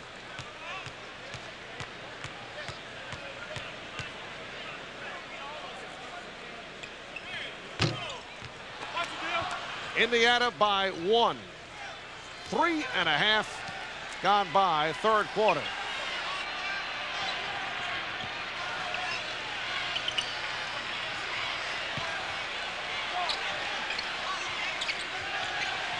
Smits off the pick.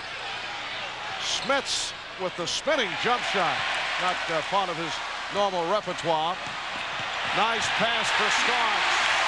Oakley lands in the crowd after that beautiful one-bounce pass to set up Starks. Knicks by 1. Here's Smits. Oh, Rick Smits comes back strong, and Indiana has a 1-point lead. 14 for Smits, and he's the high man. Ewing has 13 points. Oakley has 11. Illegal defense call. Larry Brown upset. And that is a technical foul. Second illegal defense called against the Pacers.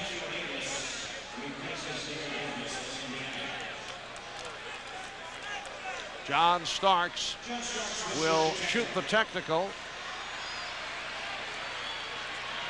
John making his first appearance at the line.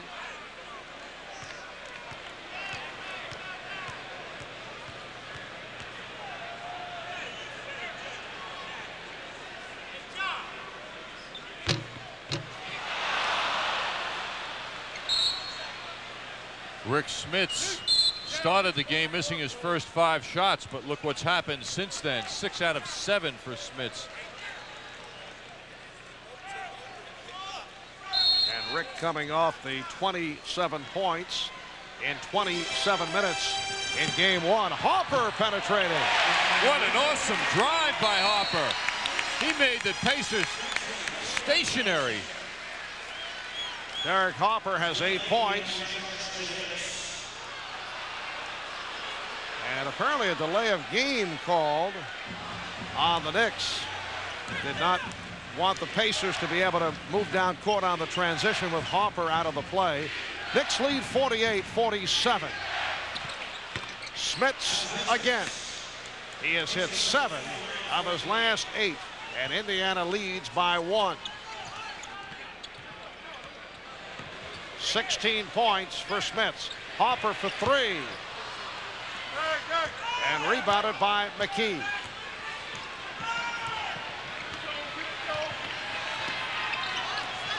Miller. Reggie Miller with 12 points. Pacers lead 51-48. And Pat Riley calls for time.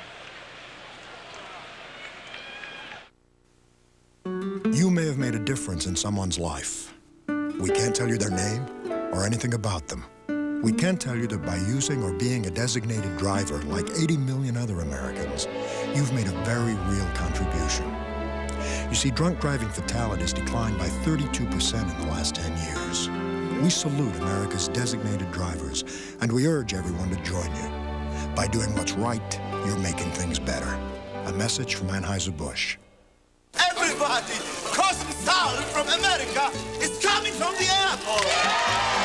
Did he rent from Hertz? Not exactly, but Sal got some deal. Did he get computerized driving directions like Hertz? Not exactly, but he'll be here. Excuse me. Sal speaks Italian. Excuse me. Not exactly. In Europe, there's Hertz, and there's not exactly. Make sure you choose the right one. It's me, Sal from America. Anybody up? Not exactly.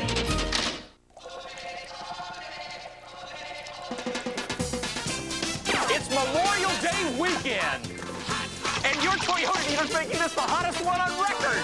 They're making deals on Toyota's hottest cars and trucks. Lease Camry, just $249 a month for 36 months. That's $249 a month for a Camry loaded with features. Or save up to $1,500 with incentives and options on the affordable Corolla. Hurry to your Toyota dealer now, because hot deals like this end soon.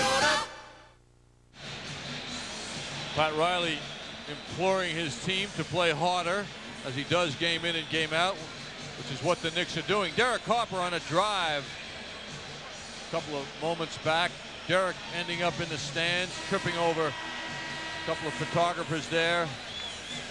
Charles Oakley coming down, giving that ball up to John Starks. Charles losing his balance, heading for Mike and the Mad Dog, just missing him.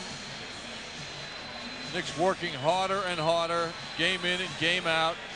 And that's been duly noted by Indiana coach Larry Brown. After the fourth time his team lost to the Knicks this year, he said the Knicks win because they play hard and consistent every night. I put them in a class with the Detroit and Chicago champion teams because they play hard defense. Also happens to be a game in which Charles Oakley played 48 minutes on March 15th. For one of 3 times this year he did that. Strong move by Ewing, but could not hit. Starks on the recovery. Hopper and Starks in the backcourt. Smith, Ewing, and Oakley up front. Knicks with the ball down by 3. Hopper with room. Yes. It's a 3 for Derek Hopper, and he's tied the game at 51. Derek Hopper has played well. He has 11 points. 6 minutes remaining, third quarter. Miller setting it up for himself on a back dribble and claiming that he was fouled. Wow, Starks was right on him, in his face. He didn't get a pick all by himself, as you said, Marv. And that was a 3 for Miller. Indiana 54, the Knicks 51. Nice move by Ewing. The Knicks down by 1. So the offense heating up at both ends. Nice pass inside from McKee. Rebound Smits. Ewing got a piece. Rebound Antonio Davis. Rebound Smits. Indiana leads by 3. There's got to be an attempt to box Smits out. You just can't get into a jumping contest with a man who's 4 inches taller than the tallest Knick on the floor. Rick Smits has 18 points. Starks off the mark, but deflected out by the Pacers. Anthony Mason will come on. Charles Smith leaving. It has been a quiet game for Charles Smith. 1 for 4, 2 points. Anthony Mason had his typical strong game off the bench in game 1. 10 points, 8 rebounds. Mason on the recovery. Starks for 3. Rebound Ewing. Beautiful tip by Ewing, and the Knicks trail by 1. Perfect timing by Ewing, and that's what it took. 17 points for Patrick Ewing. And this game has really picked up in the third. Haywood Workman. So Haywood Workman with his second field goal. Indiana leads by 3. Ewing facing the double team. Starks for 3. And it's rebounded by Smits. Good play by Davis, coming out and bothering Starks by trying to deflect his attention, and he succeeded. Smits for McKee. Again, a nice look from the 7'4" Rick Smits. Second assist for Smits. Indiana by 5. Here's Hopper. Derek Hopper on the drive. And the Pacer lead is 3. Derek is on his game. He's adding so much to the Knicks. They're feeling his positive play in a bigger way than they have in a while. Hopper 13 points along with 4 assists. And Larry Brown is called for a timeout.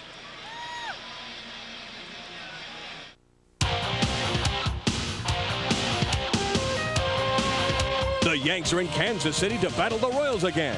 Sunday afternoon on MS. Running a business isn't easy. There's 1,001 decisions to be made every day. The last thing you need to worry about is how you're going to handle your accounting and taxes. The forms are confusing. Tax laws keep changing. It's impossible to keep up.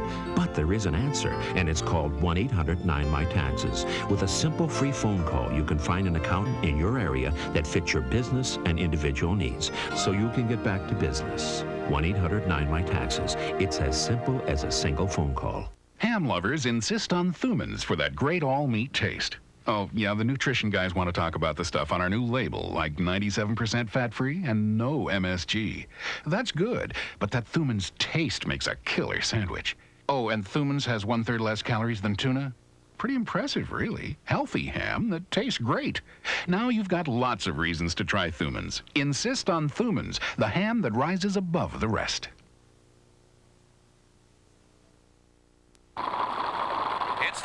half of the ninth inning. The entire season's come down to this. You can feel the tension in the air, as if the whole ballpark is ready to explode. Stone's on first with blazing speed. Needs to get into scoring position. He takes another step towards second. The pitcher checks the runner. Goes into his windup. There goes the runner. If you missed it, unbelievable. catch it in the record. Here's a story for your grandchildren. Coming off the stirring victory by the New York Rangers last night at the New Jersey Meadowlands. It will be Game 7 in the conference final tomorrow night. Rangers and Devils at the Garden. You'll see it right here on MSG. Mark Messier coming through after making the will win tonight prediction.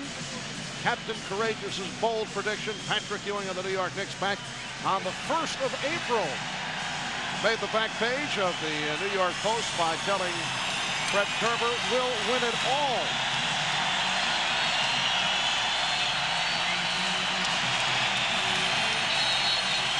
John, I know that you had guaranteed a sparkling color commentating job for tonight.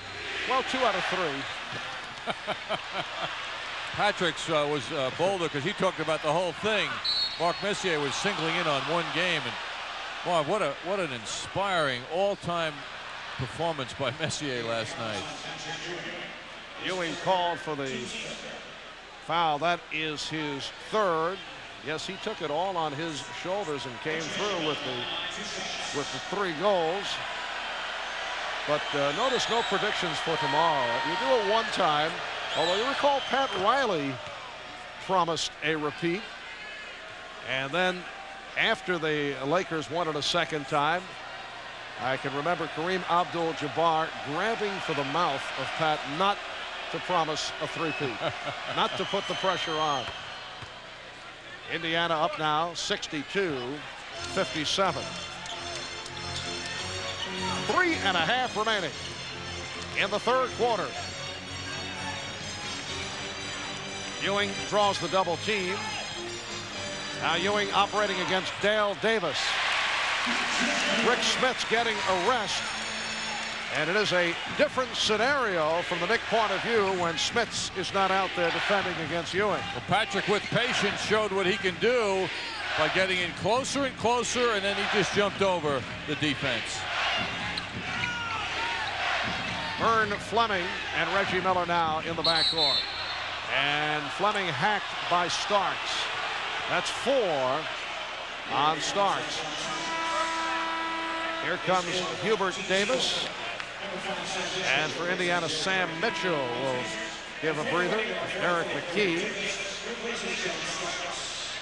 John Starks with 8 points. Derek McKee with another quiet game on the score sheet. 2 of 7 from the field. He does have 6 assists. Byron Scott will come on in a moment. Here's Miller. Played very well by Harper. Rebound Miller. Rejected by Oakley. Back comes Harper. It's a 3-on-2. Harper from Mason. Good recovery by the Pacers.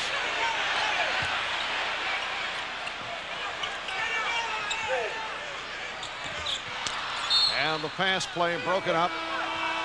And last touch by Oakley. So Indiana gets it back. Reggie Miller sitting down. Byron Scott checks in. 62-59 Indiana. Pacers trying to tie the series at 1. They've lost their last 10 here at Madison Square Garden. 2:20 to go in the 3rd. Antonio Davis trying to set the pick. Slapped to the backcourt by Harper. Shot clock running down. Mitchell has to hurry. And back comes Davis. Dangerous pass that nearly went in. Fleming. Met by Davis. Just under 2 minutes to go in the 3rd. Mitchell with a bad stumbling driving move. And Mason has a 3-on-2, and he is fouled by Fleming. Mason loves the pace of the game to pick up. He bursts out of the pack with the ball with great strength. trying to end up, of course, with a fast break dunk, and he succeeded in drawing that foul. You could just see him rise when the pace picks up. Moment before that, though, Hubert Davis trying to push a pass through the defense. The deflection almost sends the ball into the basket.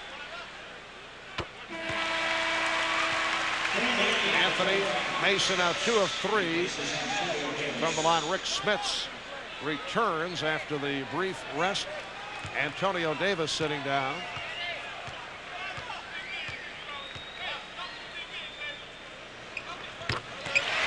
Indiana 62.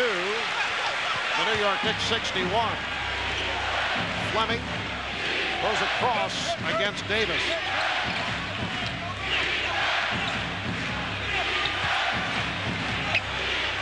Smits kept away by Ewing. 8 on the 24. Smits, crowd wanted to travel. Rebound, Mason. And Mason to the open floor again. Sets up Harper for 3. Yes! Well, not what he had in mind, a shrug from Derek Harper, but he's not giving it back. Big grin crossed his face when that went in off the backboard. He did not have that in mind. He got lucky. That was out of the pages of Michael Jordan from the finals last season when he hit 6 from downtown and could not believe he had the long-range touch. Shot clock down to 2. It's down to 1. Fleming comes up short, and the rebound is batted out of bounds. Derek Harper having a fine night tonight. Mason pushing the ball in close. Sends it back out to Derek, who's taken several shots tonight. That one went in off the backboard. Yes. Haven't seen Derek smile much during games, but the Knicks now, thanks to Derek Harper's three-point shot, enjoying a 7-0 run. Ewing with an alert play, leads a 4-on-1, gets it back.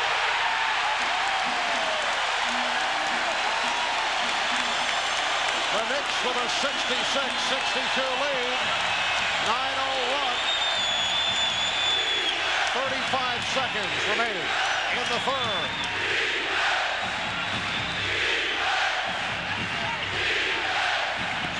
Smits lost the dribble. He got hit too, Marv. No call, though. He got rocked as he put that ball on the floor. Major turning point of the game right here. The last minute and a half. Standing ovation for the Knicks as Harper works the clock down.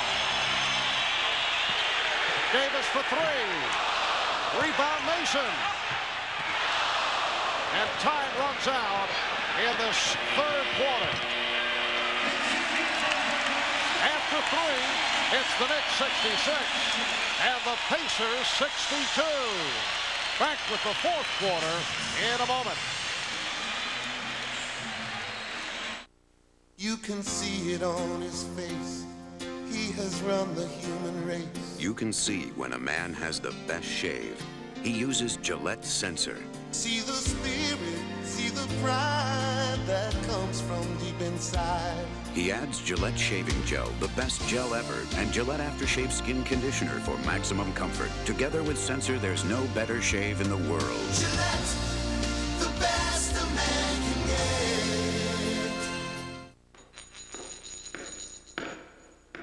Every year, one credit card gives you something other credit cards don't. Only the Discover card offers you a cashback bonus award. Cash. Over $400 million paid so far. And there's no annual fee. So use the Discover card and improve your cash flow. It pays to Discover, the card that pays you back. Try to keep things clean. Why? Because I said so. When you fill up with Mobile Super Plus detergent gasoline, Don't bounce the ball off the you ceiling. put years of detergent know-how into your engine. I just washed the window. Keep your fingers off the glass. This thing looks worse than your room does. So we can help you clean the inside of your engine as you drive and keep vital parts free from dirt and deposits. Of course, keeping the inside of your car clean, well, we'll have to leave that up to you. Mobile, how can we help you? The Privilege Plus card at Nobody Beats the Wiz. You pay 0% interest for 90 days. 0%. Nobody beats the Wiz. New York Knicks basketball is brought to you in part by Foot Locker, the world's most complete athletic footwear store, where it all begins. By Toyota, I love what you do for me, Toyota. And by AT&T, the official telecommunications company of the New York Knicks and the NBA. Well, through 3 quarters, things are under control now by the Knicks, and thanks to long-distance shooting, compliments of our AT&T replay here, we'll see Anthony Mason making a penetration and a pitch out to Derek Harper off the glass. Oh, a good view of that shot by Harper, and a good view of his happy face as he trotted on back up court. The fans once again lifting the team. The team's doing it themselves. Now the fans are jumping in again to give them even greater lift.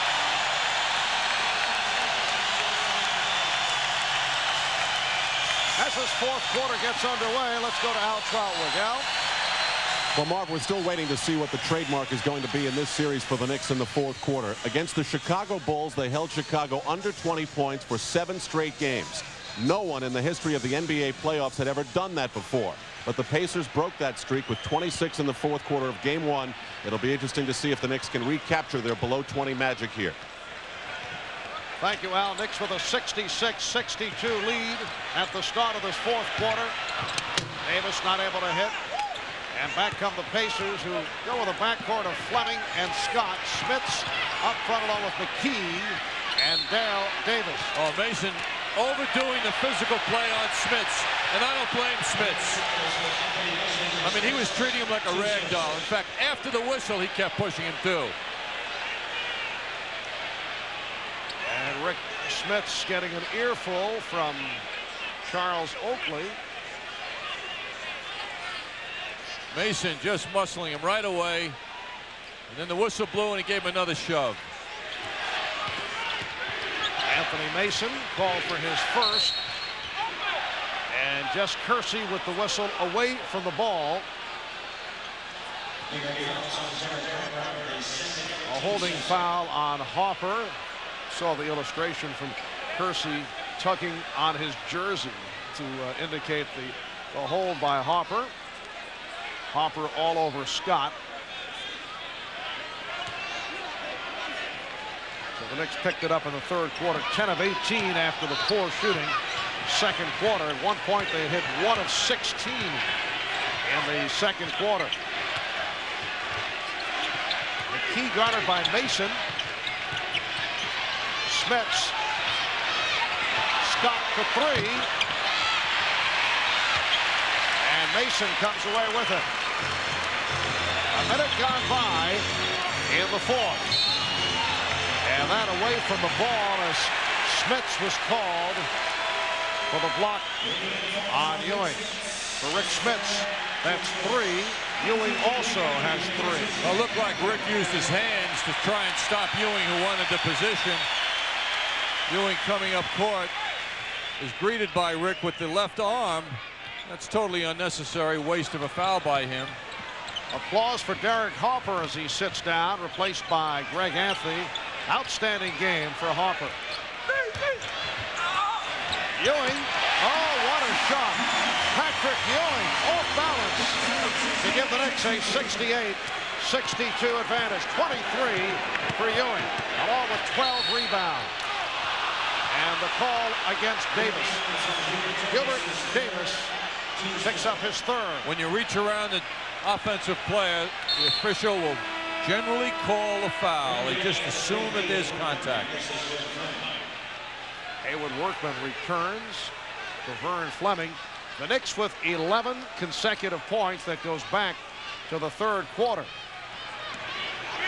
And one stretch, Indiana led by as many as 8. Smits has it punched away, then recovers. Patrick Ewing knocked it out of the hands of Rick Smits. Smits got it back. Knicks lead by 6. With 2 minutes gone by in the fourth.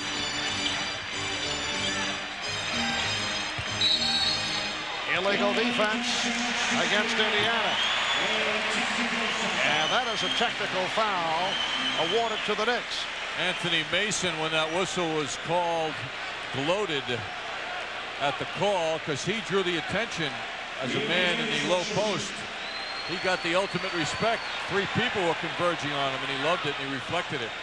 Hubert Davis with his first point of the game. There's Mason setting up down low. The defense all starts to tilt his way. You got to play your man or double team. You can't do a little bit of each, and that's what the Pacers did. Knicks lead by 7. Ewing facing a double team and lost it off his foot. Timeout is called.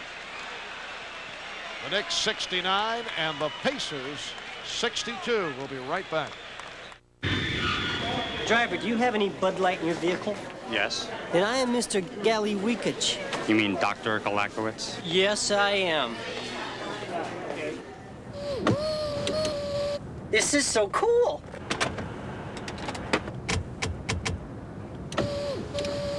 First time in a limo? Doctor? In a limo this small. If you want great taste that won't fill you up and never let you down, make it a Bud Light. Hello, Linus. I see your blanket's out for washing. I feel so insecure. Security is why over 45 million people trust MetLife to ensure their lives and health and help plan their retirement. Does MetLife give out blankets? No, but the world-famous MetLife representative is the very symbol of security in an uncertain world. You're right. I feel better already. Get Met. It pays. Let's talk smart. Let's talk Eagle Vision. V6 power windows and locks, air conditioning, and automatic transmission. Let's talk safety. Let's talk lease. We're talking $229 a month. Hey, stop talking and go test drive a new Vision ESI. It's the least we can do for you.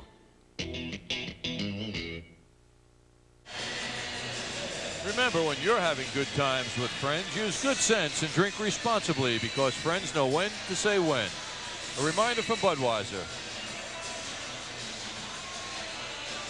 Also a reminder that Sunday at 2 p.m. the Yankees are on the road to take on the Kansas City Royals right here on the MSG Network, the best in the game. Well, Reggie Miller left the scene with a couple of minutes left in the third quarter, and since then, his team has fallen behind. Reggie only 6 for 16 from the field, and it is a 12-0 run by the Knicks since Reggie sat down with 2:34 left in the third. John, the Pacers last scored with 3:39 remaining in the third quarter. The last field goal with 4:14 to go in the third quarter. A well-dressed baby Nick. Yes. Knicks 69 and the Pacers 62. Knicks hoping to make it a 2-0 lead in this best of 7.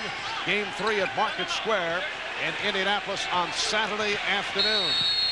Smits involved with Ewing and a 3-second violation call. Smits was in the lane for the 3. I must say, after Jess Kersey made a very tight call to open the game against Patrick Ewing, officials have loosened up. There's a lot of physical play out there that's not going called.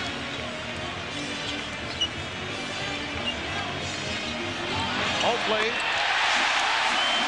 the Knicks shooting has turned after the horrendous second quarter. 14-0 run by the Knicks. McKee, Oakley on the save, and Davis overthrew Mason. You notice how Mason can stop on a dime? He was going full blast, then he stopped. That was Charles Oakley. He would have been 11 rows in, spreading people out. That's a good phrase. Stop on a dime, John? Actually, Marv, yes, it's been used before, I know. Yes. Smits off a double team. I said stop on a penny, you would have let it go, right? That would have been fine. Stop on a quarter. Would have been something new. Stop on a person. Mason called for the foul. His second. Here comes Reggie Miller for Byron Scott. Once again, the story here tonight, the lack of offense by the combination of Derek McKee and Haywood Workman. They just have not been able to get into it. Let's see, there's the dime right there. Oh. Good pickup, Marv. 9-point lead for the Knicks. Their biggest of the night. Workman. Well, he got the roll. Haywood Workman with 6 points. 71-64. Knicks 8.5 remaining in the fourth.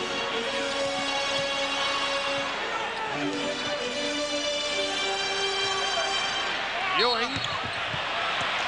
And Patrick Ewing will go to the line with Reggie Miller on the bench. The Knicks outscored the Pacers 12-0. Workman called for that foul, trying to help out, and Patrick Ewing to the line. He's 5 of 6 from the line. One of the tendencies of Greg Anthony, and it is not a good one for him.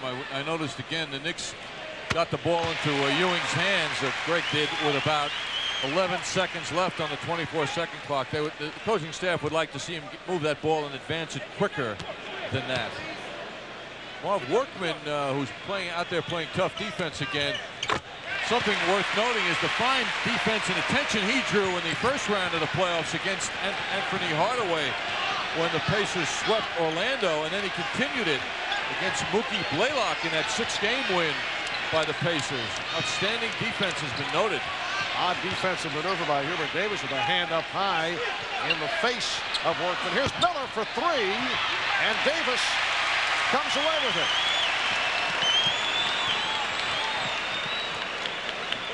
Reggie Miller now 6 for 17. Ewing squaring up. He thought he was hacked. No call made. The Knicks lead by 11. And a timeout for Indiana. They were trying to get to the front court, could not.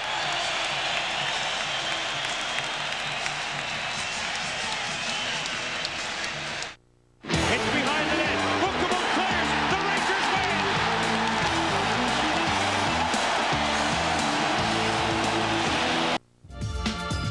win. The German-engineered Volkswagen Jetta now has a remarkable new advance specially designed to help a driver avoid one of the most threatening obstacles in the world, the down payment. We call this advance our zero down payment lease. It means you can drive away in a new Jetta for $199 a month without having to put down much more than your signature. It's like having an extra shock absorber, just for your budget. Hurry for the zero down lease of Jetta with dual airbags at Genzinger Motors of Clifton. Air Check Window Depot. More choices, more savings. Visit our factory showroom. No hassles, no pressures. Just helpful factory reps to serve you. We have the right window for every home and budget. Econotherm from $69. MaxiTherm, the builder's choice. UltraWeld, the ultimate vinyl window. All Air Check windows have a 25-year warranty. Choose our low-cost installation, or you can do it yourself. The secret to savings is no secret. We manufacture what we sell, and you save. Make Air Check Window Depot in Clifton your last stop. As the weather gets warmer, you can see tomorrow's stars compete for spots on NBA teams at the Doral Arrowwood New York Summer League at the Westchester County Center, July 13th through July 20th. Tickets only cost $10 and will go on sale June 1st at the Garden box office, the Westchester County Center box office, and through Ticketmaster.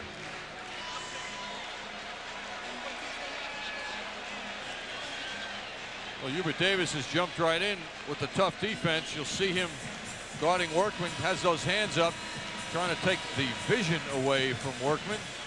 Darryl Garrettson's not checking it out. Finally blew the whistle on a play he saw going on another part of the court. Hubert Davis 0 for 6 from the field, but as you mentioned, has been doing other things, and as a result has remained on the court. John Starks with 4 fouls, although Starks has shot well, not getting the playing time. Knicks turning it with the shooting of the second half.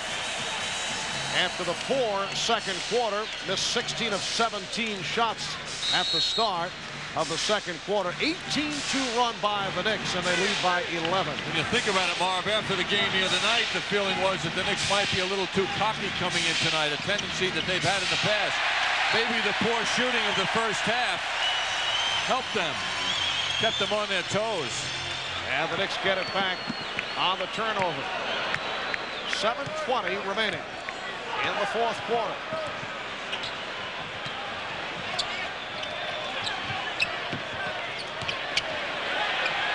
Shot clock at 6.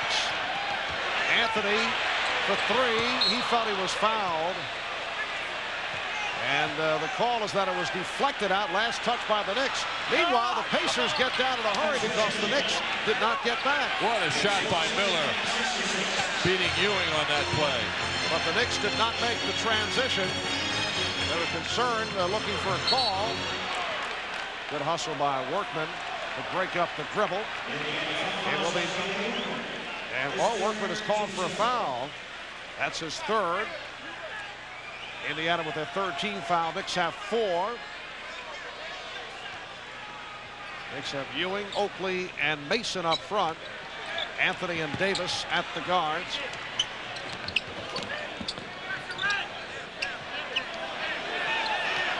Smith steals it from Ewing. And Workman is held by Anthony. Patrick has played an outstanding game tonight. On this play, though, reminiscent of some Chicago moves, he starts spending a little too much time thinking about what he'll do with the ball, and credit Smith with the hands to steal that away from Ewing.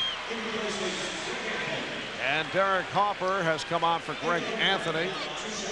Harper providing a lift in the third quarter. Derek shooting well, 7 of 11. He has 16 points. Haywood Workman, an 80% free throw shooter. Haywood Workman, originally a second-round draft pick of the Atlanta Hawks in '89, played only 6 games with Atlanta, spent some time with the Bullets. Last 2 years played in Italy. He has been a big surprise for the Pacers, taking over the starting point guard position. The Knicks lead by 7, 6.5 remaining in the fourth quarter. As I mentioned, Mark, when you consider the job he did against Hardaway and Blaylock in the first 2 rounds, you know how important he's become to this team. And Ewing was fouled. Rick Smits called for his 4th, a non-shooting foul. John Starks checking back in. He'll be matched with Reggie Miller. And Haywood Workman replaced by Vern Fleming. So Smits has 4 fouls. Ewing has 3. Oh, what a pass. Mason from Oakley. The Knicks 77, the Pacers 68. Pacers fell asleep on defense to allow that to happen.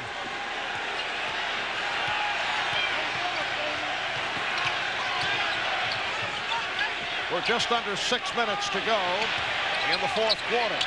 McKee throws it away. He had lost the grip and tried to guide it. Bad pass. Mason jovial as well after the pressure he created on McKee.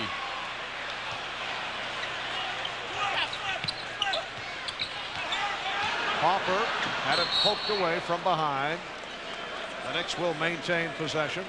It's a big game for Derek Harper. He's come back in a major way for the Knicks in this game.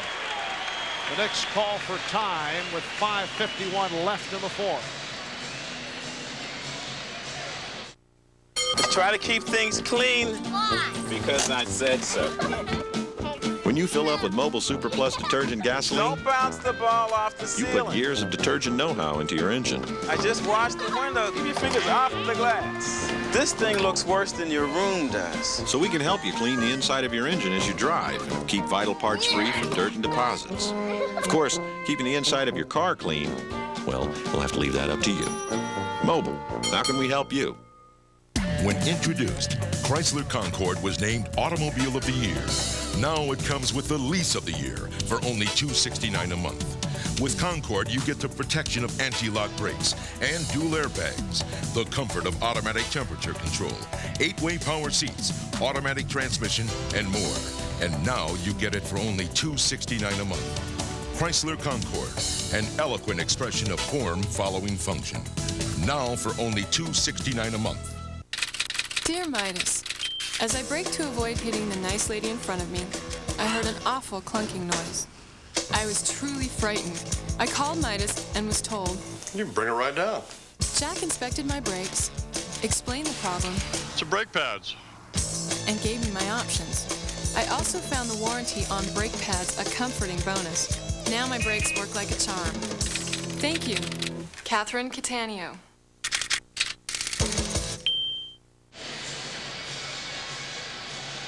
Well, the Knicks with a 77-68 lead on the Indiana Pacers. Prior to the start of the series, so much was made of the quotes from Reggie Miller, who had been saying that he wanted to play the New York Knicks. This is the statement that was made by Miller prior to the series. Well, we think they're the best team, and that's why we wanted to play them. We always felt that they were the best team. So, you know, even though they didn't have the home court advantage throughout the playoffs, they were the #2 seed. We always felt all year, especially with the retirement of Michael, that they were going to be the best team.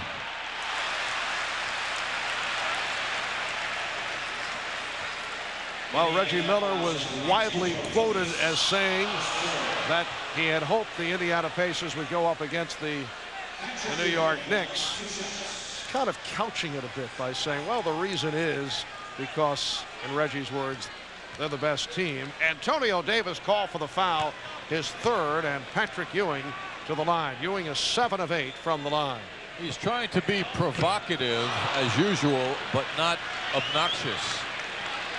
Reggie has often been accused, you might say, of inciting opponents to better efforts. So he still wants to be outspoken, but he doesn't want to be a bad guy.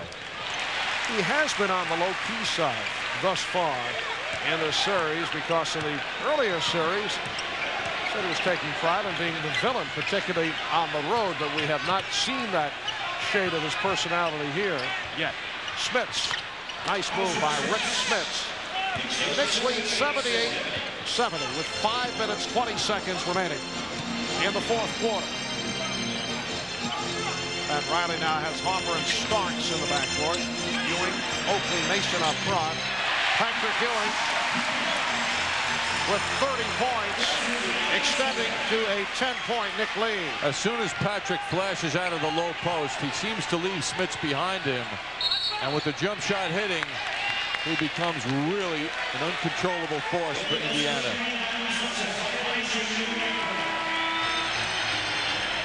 And apparently an illegal pick set out of bounds by Indiana, so the ball goes to the Knicks. And Vern Fleming sits down. Hayward Workman is back, bothering Derek Harper with the pressure. Starks, played by Miller. Ewing checking the 24. Mason. Mason on the follow. Check that, Oakley on the follow. And the Knicks now lead 82-70. Another Charles Oakley type hoop. Battling his way through the opponent to the hoop. Here's Miller. Mason leading the break. And the Knicks regroup.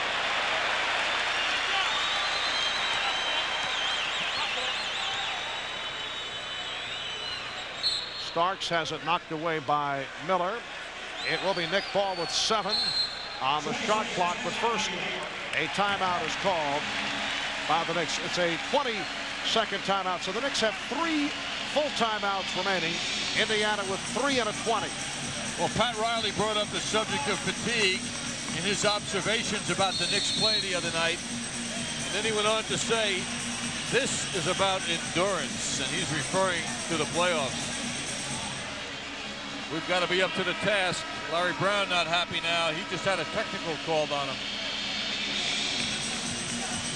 Pat Riley went on to say, if you want to play in June, that's what it's all about. You got to be disciplined, and you have to want it.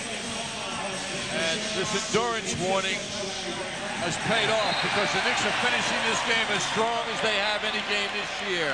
They're certainly up to it tonight. Larry Brown hit with the technical, very upset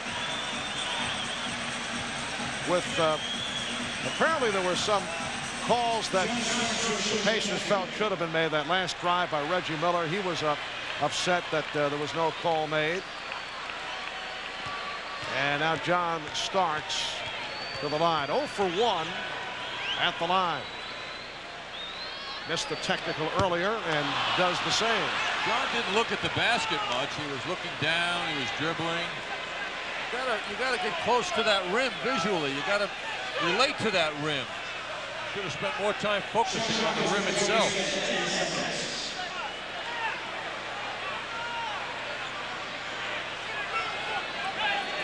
Oakley will throw in. They have readjusted to 24 now, 10 remaining on the shot clock. 4 minutes, 4 seconds to go in the fourth quarter. Off the double team, a steal. And Dale Davis converts. 82-72, the Knicks with the lead. And once again, the Pacers try to trap. Pressure defense being utilized by Indiana. Starks foul. Both teams are over the limit. Workman called for his fourth. And John Starks, who missed his previous 2 free throws, will shoot a pair. And they were on his mind because when that call was made, John Starks started punching his chest. Knicks not doing a good enough job at the line tonight at 65%.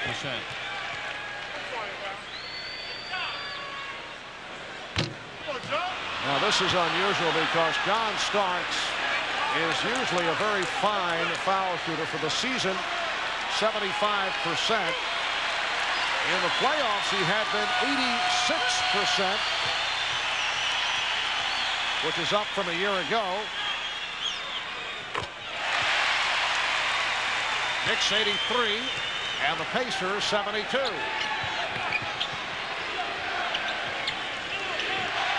3.5 remaining in the fourth. Smith's foul. No, they call it the other way. Offensive foul on Smith's. That's his 5th. Well, judging by Patrick Ewing's reaction, that seems to have been the foul. Smith's with that left elbow clipping Patrick Ewing in the nose, and that was right in front of the official. Haywood Workman is such a tough defender, all over Derek Harper.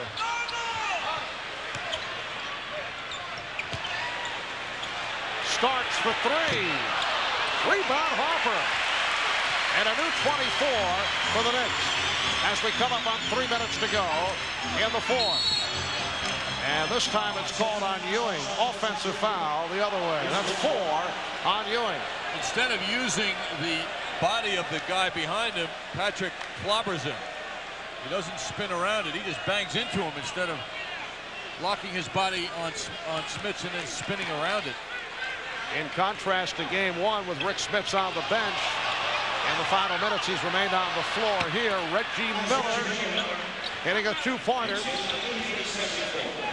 Reggie with 21. Miller with the steal and could not hold on.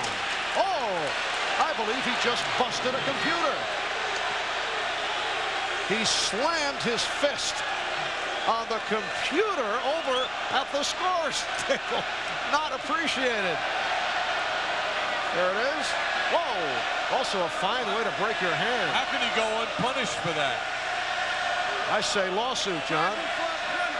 And you could break your hand in that manner. Boy, that's very costly, though.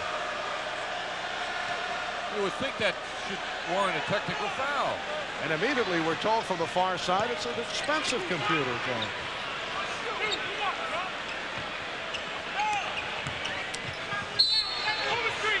Starks And an offensive foul call on Anthony Mason.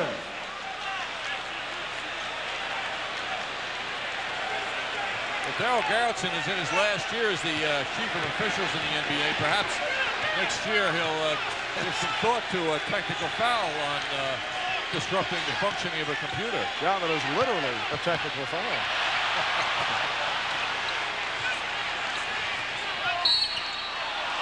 And again a whistle against the Knicks. A hold has been called. It's on Oakley with 2 minutes and 21 seconds remaining in the fourth quarter. Patrick Ewing working on Smits. And since Smits wanted to go back and he let him have that room, lost his balance, and then another tight call. And a correction, the announcement originally Oakley, it is Ewing picking up his fifth rather than Oakley. Rick Smits 3 of 4 from the line. Indiana hanging in, down by only 8. Much time remaining. It is a 7-point Knick lead. The pressure defense bothering the Knicks here in the final minutes.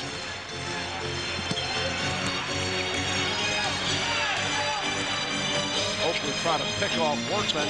Oakley gets inside and draws the foul.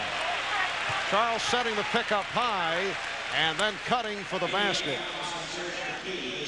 And he was fouled by McKee. Good job by Harper handling that basketball and getting it to the wide open Charles Oakley.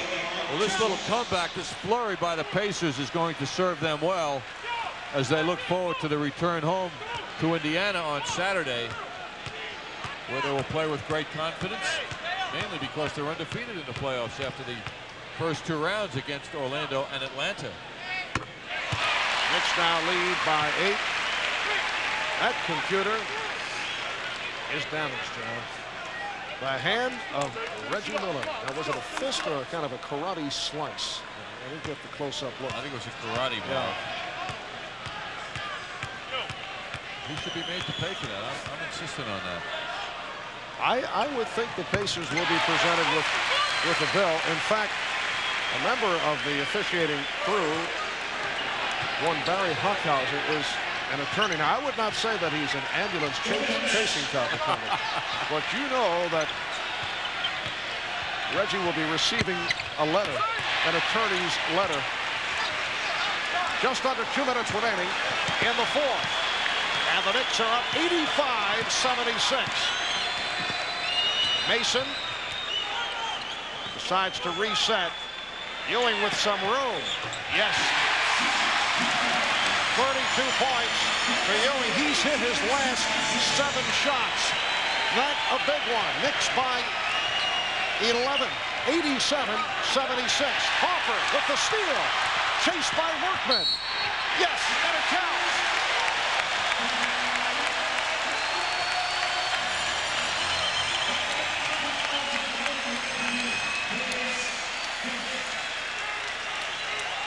Oh, Harper continuing his fine play. Workman didn't protect the ball for an instant, and he lost it to Harper, who waits for the contact. Makes the shot, comes up smiling. Outstanding game for Derek Harper. And Patrick Ewing hears it from the crowd as he is replaced.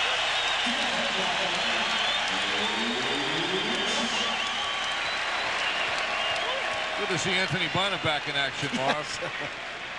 Anthony hasn't played in the last several games after leading the Knicks, or being one of the Knicks very important to that 15-game winning streak in the month of March.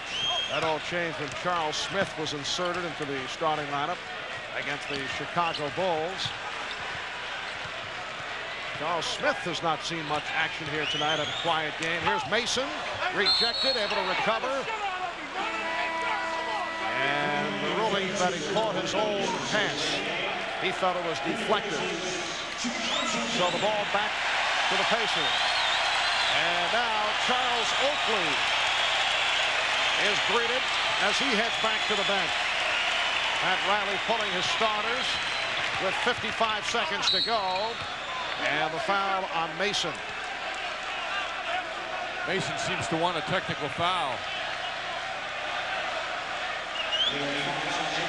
Reggie Miller to the line. He's 4 for 4 from the line. So this crowd beginning to file out. The Knicks on their way to making it 2 out of 2 over the Indiana Pacers, and a very impressive performance here tonight after the problems in the second quarter, able to turn it up. And now, John, the chant of "Let's go Rangers." Now, who said that there's no crossover to the sports of basketball and hockey? Rangers and Devils to meet at the Garden here tomorrow night in Game 7.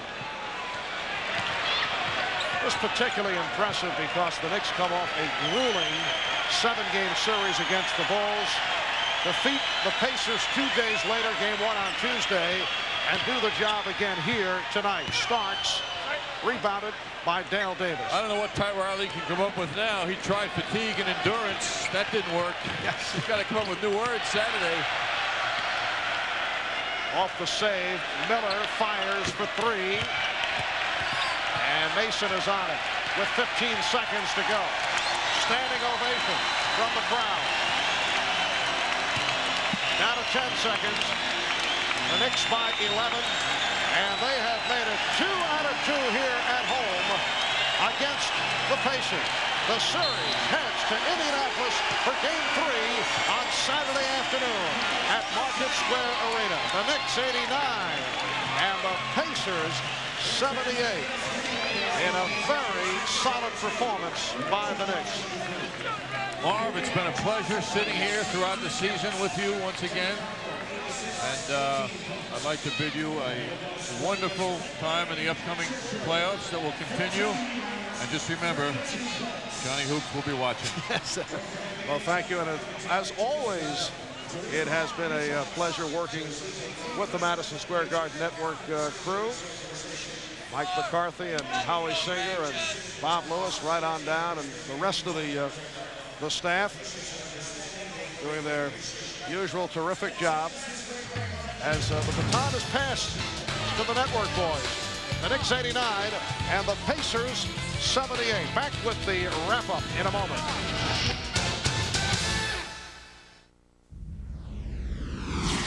These days, controlling your money is trickier than ever before. You've got to watch every move you make. That's why Discover Card offers the Smart Rate program. With the Smart Rate program, the more you purchase with your Discover Card, the lower your rate can go. Because we don't think carrying a balance should cause you to lose your balance. It pays to Discover, the card that pays you back.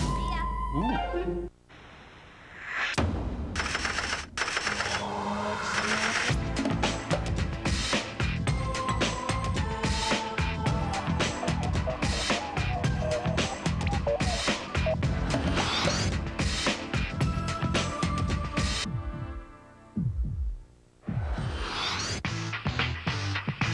Now it's more striking than ever before. The New York Times Magazine, what Sunday was created for. Let's do this one more time. Okay. And nobody beats the whiz.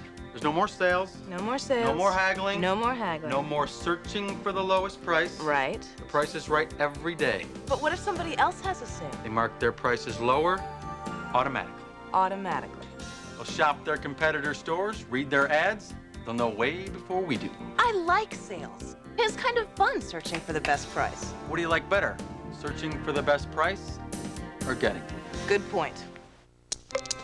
All over the world, when people are late, you're guaranteed to hear excuses. The alarm clock broke. Mein Goldfisch ist gestorben. Probleme des cheveux.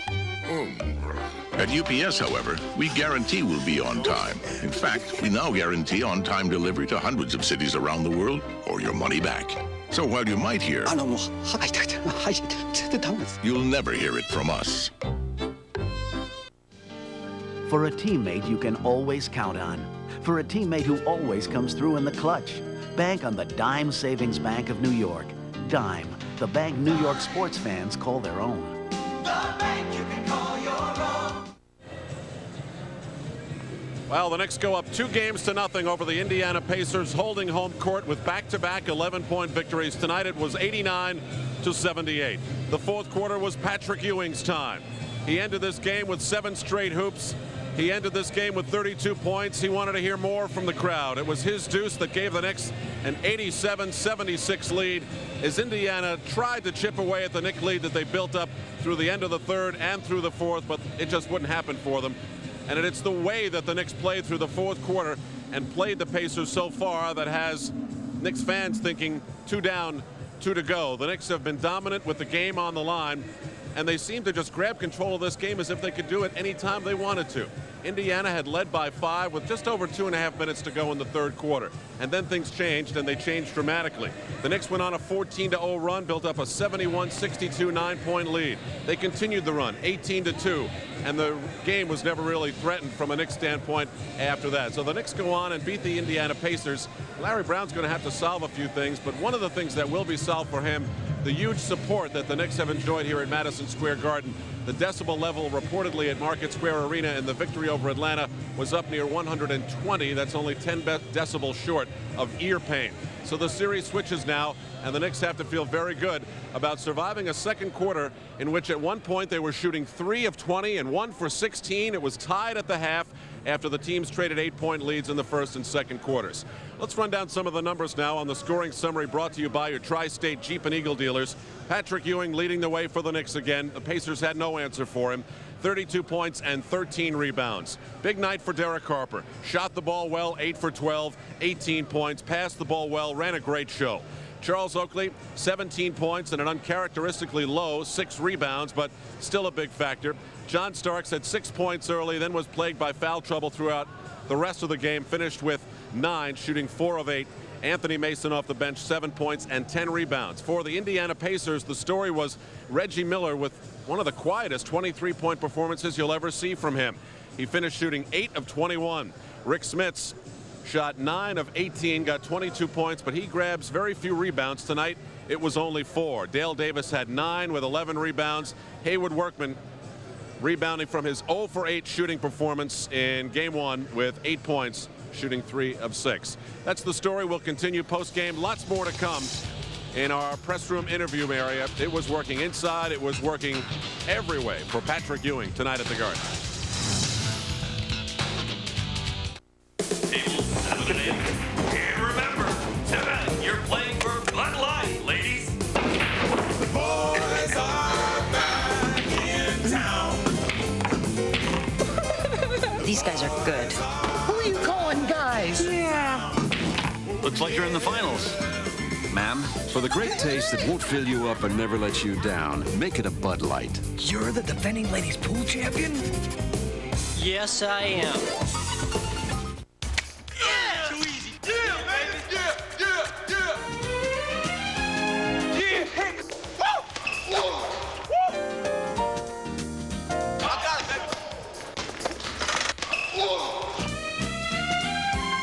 Just a reminder, if you're talking basketball, Give me the rock, baby. Oh, yeah. Foot Locker knows exactly what you mean.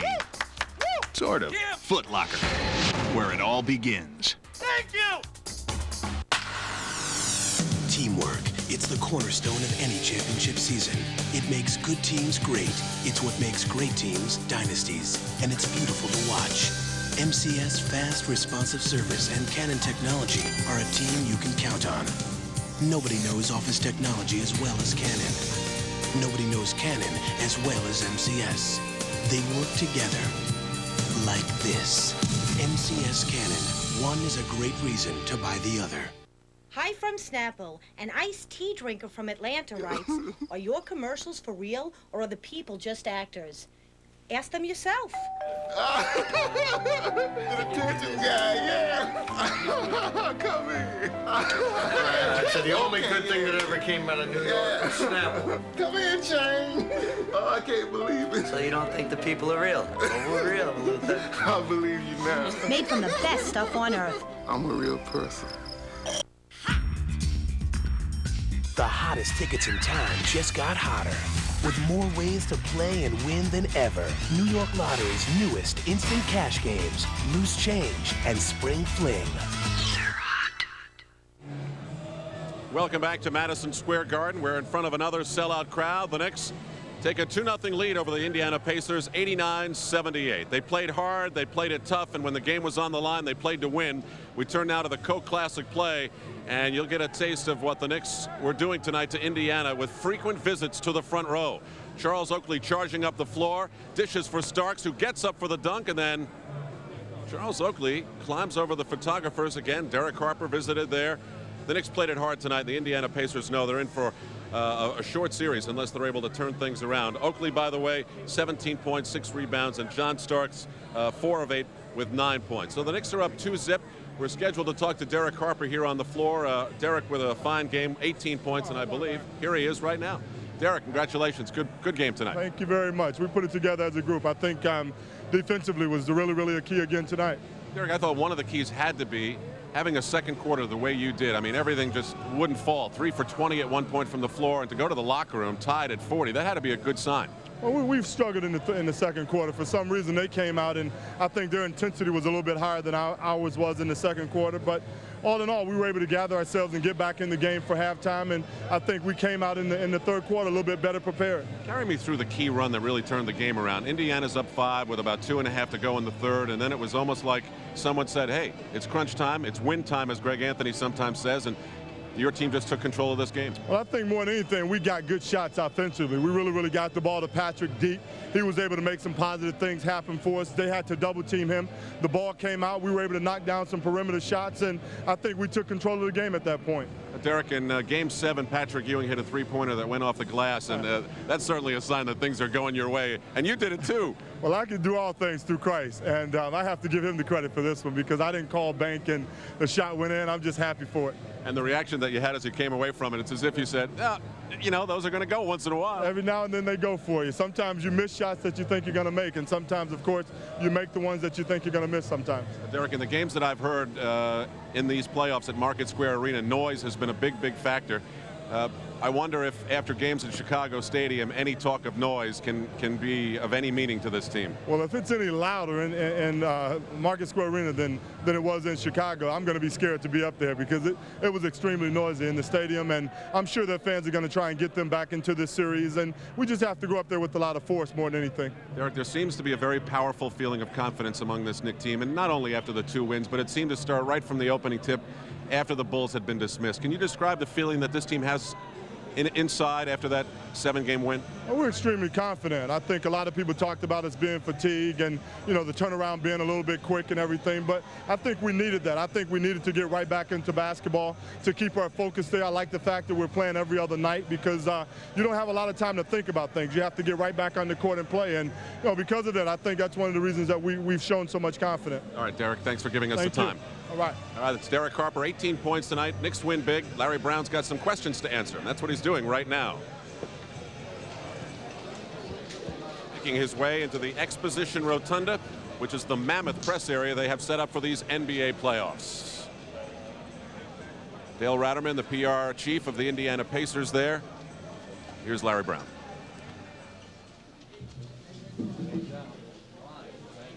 Is anybody?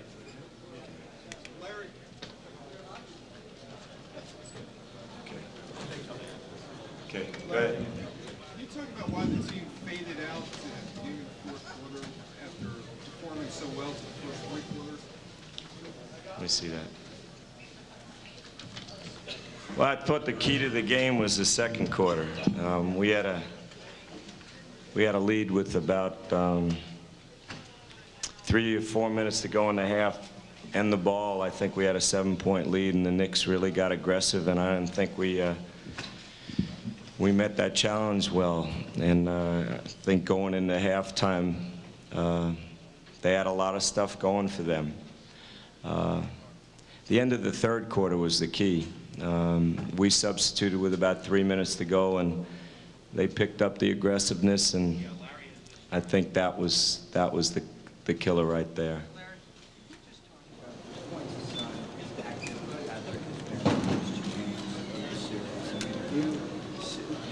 Rebounding and contesting shots.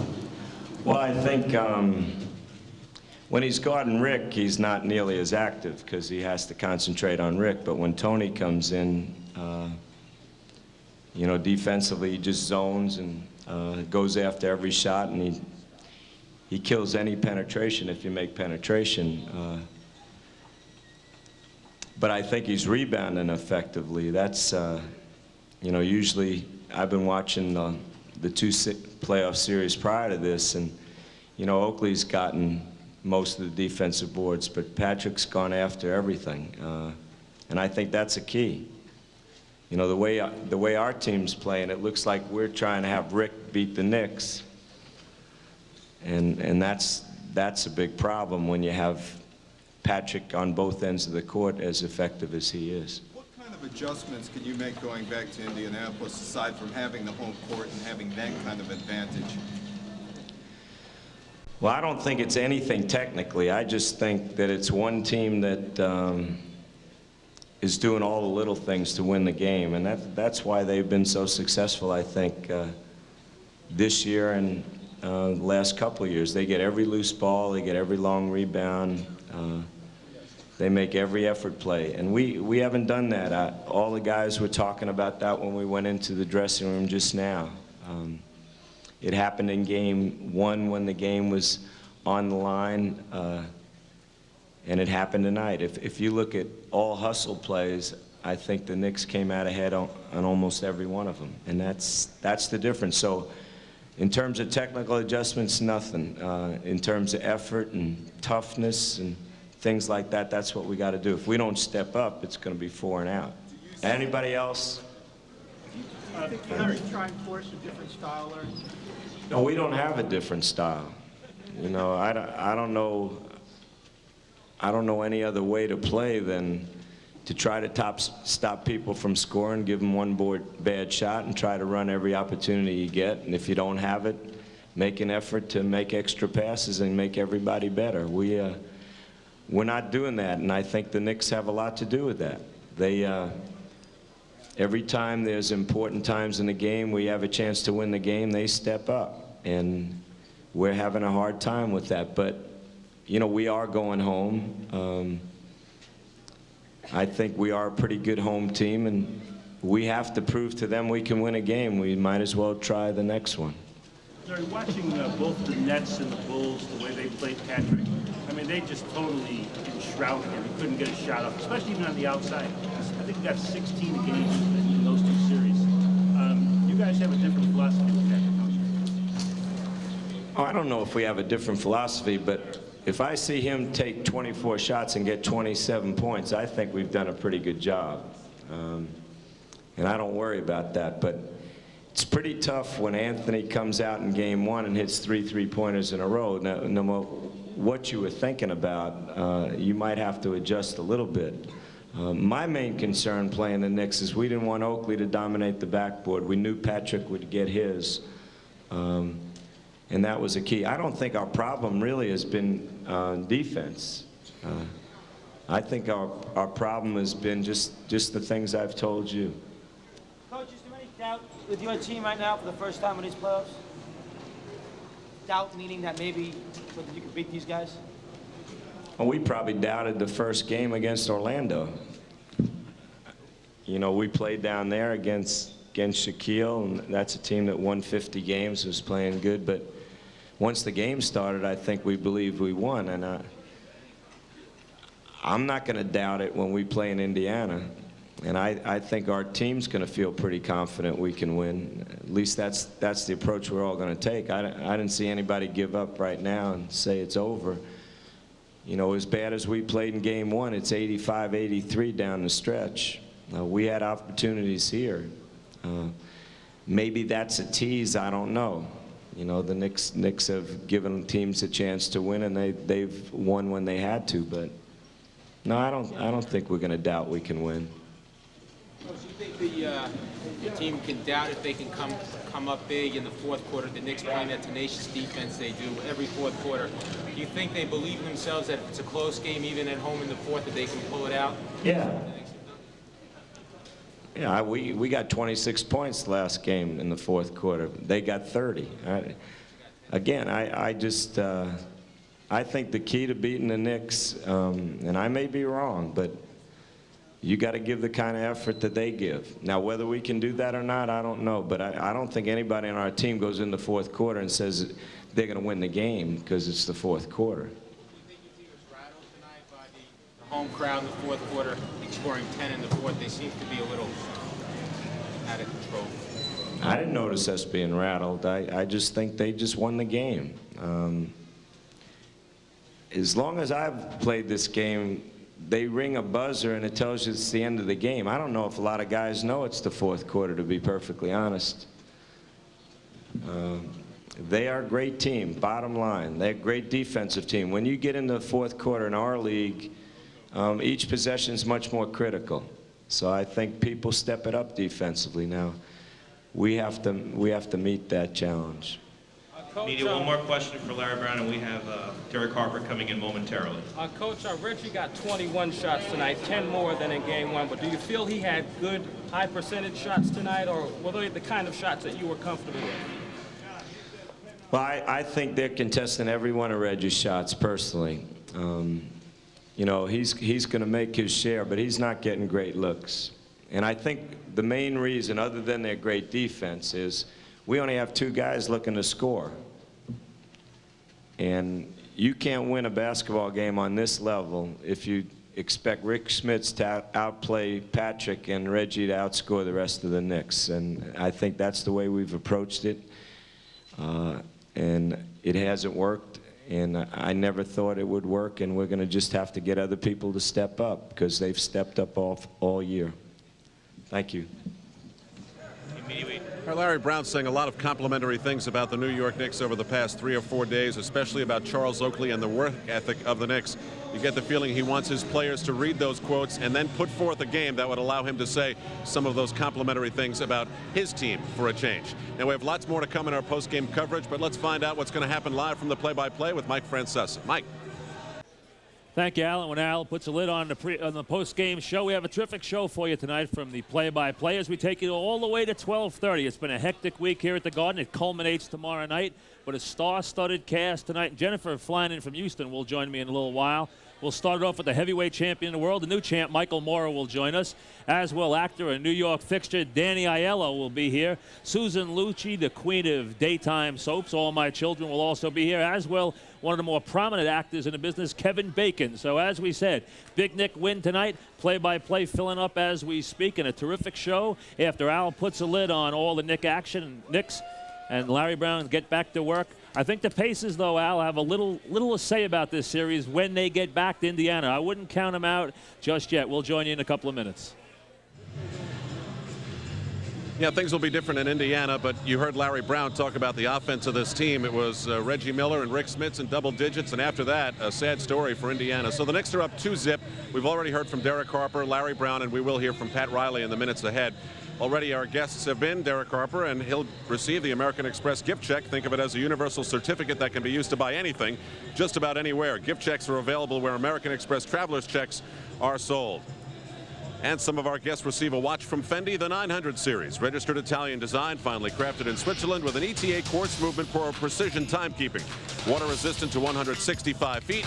The Fendi timepiece collection is available at select Macy's stores. We're post-game at the Garden. Stay with us. We will continue in a moment.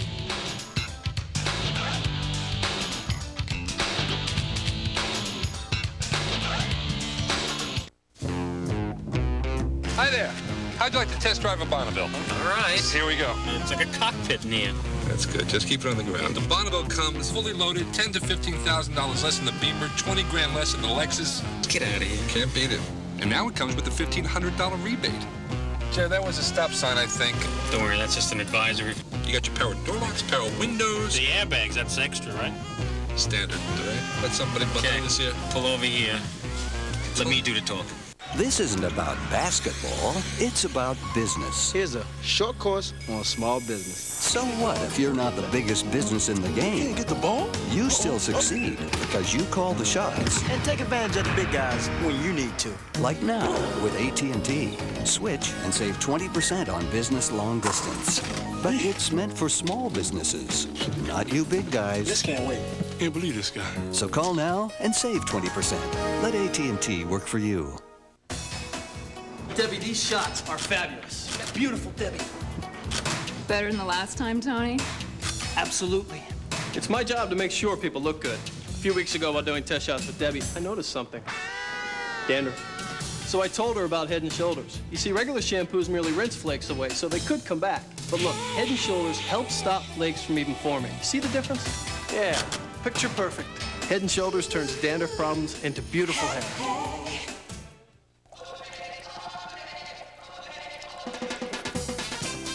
It's Memorial Day weekend. And your Toyota dealer's making this the hottest one on record. They're making deals on Toyota's hottest cars and trucks. Lease Camry, just $249 a month for 36 months. That's $249 a month for a Camry loaded with features. Or save up to $1,500 with incentives and options on the affordable Corolla. Hurry to your Toyota dealer now, because hot deals like this end soon. There are a lot of very fine men's stores in New York where you can pay a lot for great clothes. But there is a more intelligent choice. There's Rothman's on Union Square. It's the least expensive way to buy expensive clothes. Rothman's, the more intelligent way to buy men's clothes. 76 straight sellouts here at the Garden. 8 straight playoff wins for the Knicks in this postseason. They are undefeated at home here at MSG. Now, we've talked about the scene switching to Indiana for the next 2, and it will. The next 2 games, by the way, will be seen on NBC Saturday from Market Square Arena at 3:30. Then the day after the Indy 500, same start time on Memorial Day. Then Wednesday here at Madison Square Garden. That's an if necessary and a prime time 9 o'clock start. And after that game 5, we will resume our usual after the buzzer post-game coverage here on MSG. Although, as we've said many times tonight, this is the last time that we will have the usual pre-game game coverage on the MSG network. Now, the Knicks win tonight, holding Indiana to 16 points in the fourth quarter, 23-16, 89-78. But Patrick Ewing came up huge tonight. He had 28 in game 1. He had 32 tonight. He is the Hilton player of the game, 13 rebounds, 12 of 22 from the floor, 3 assists, 3 steals for Patrick Ewing. A multi-dimensional game, very quick to recognize the double team tonight, and when the Pacers were not quick to set up the double team, he just whirled on Rick Smits and ate him up. Anthony Mason, a great look for John Starks. Where's Patrick Ewing? Right there. A sensationally well-timed follow for Patrick Ewing, who had, let's see, 7 offensive rebounds as well. And offensive rebounds are always the key. The Knicks out rebounding Indiana in the game, 47-35. This is a team that came in with a great defensive reputation, a great rebounding reputation, but the Knicks doing it off the offensive glass as well, 19-13. And when the Knicks recovered from that second quarter, in which they had been shooting 3 for 20 at one stretch, to go to the locker room tied at 40, you wondered what their end-of-game shooting percentage would be like. Well, it ended up at a not too bad 45%, and the Indiana Pacers, after shooting 41% in game 1, shoot 38% tonight. Derek Harper in the midst of wrapping up his press conference with the media. Pat Riley has sat down next to him, and if ever there's an indication for a Knick player to put a quick end to it, it's when Pat Riley sits down next to them. About the bank that you hit at the end of the third. We already talked about that, Coach. Won't you take it?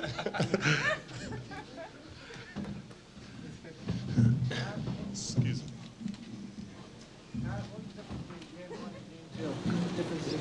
Well, I think the difference between the 2 games is it was obvious.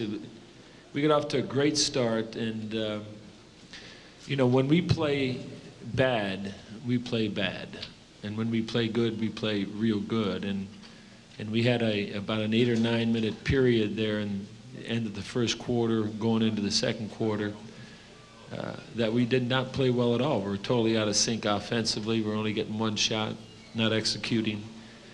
We had a great 9-0 run at the end of the quarter, the second quarter, to get us even. And then we had a 9-0 run at the end of the third quarter to really open the game up a little bit for us. So, you know, and that's been the nature of our team. We, you know, we play real good defense, and, you know, when the defense gets up and gets emotional and gets after people, then everything pretty much, you know, balances itself out. But, you know, I thought Patrick tonight, he was just not going to let us lose this game. You know, he finished the game with 7 consecutive shots.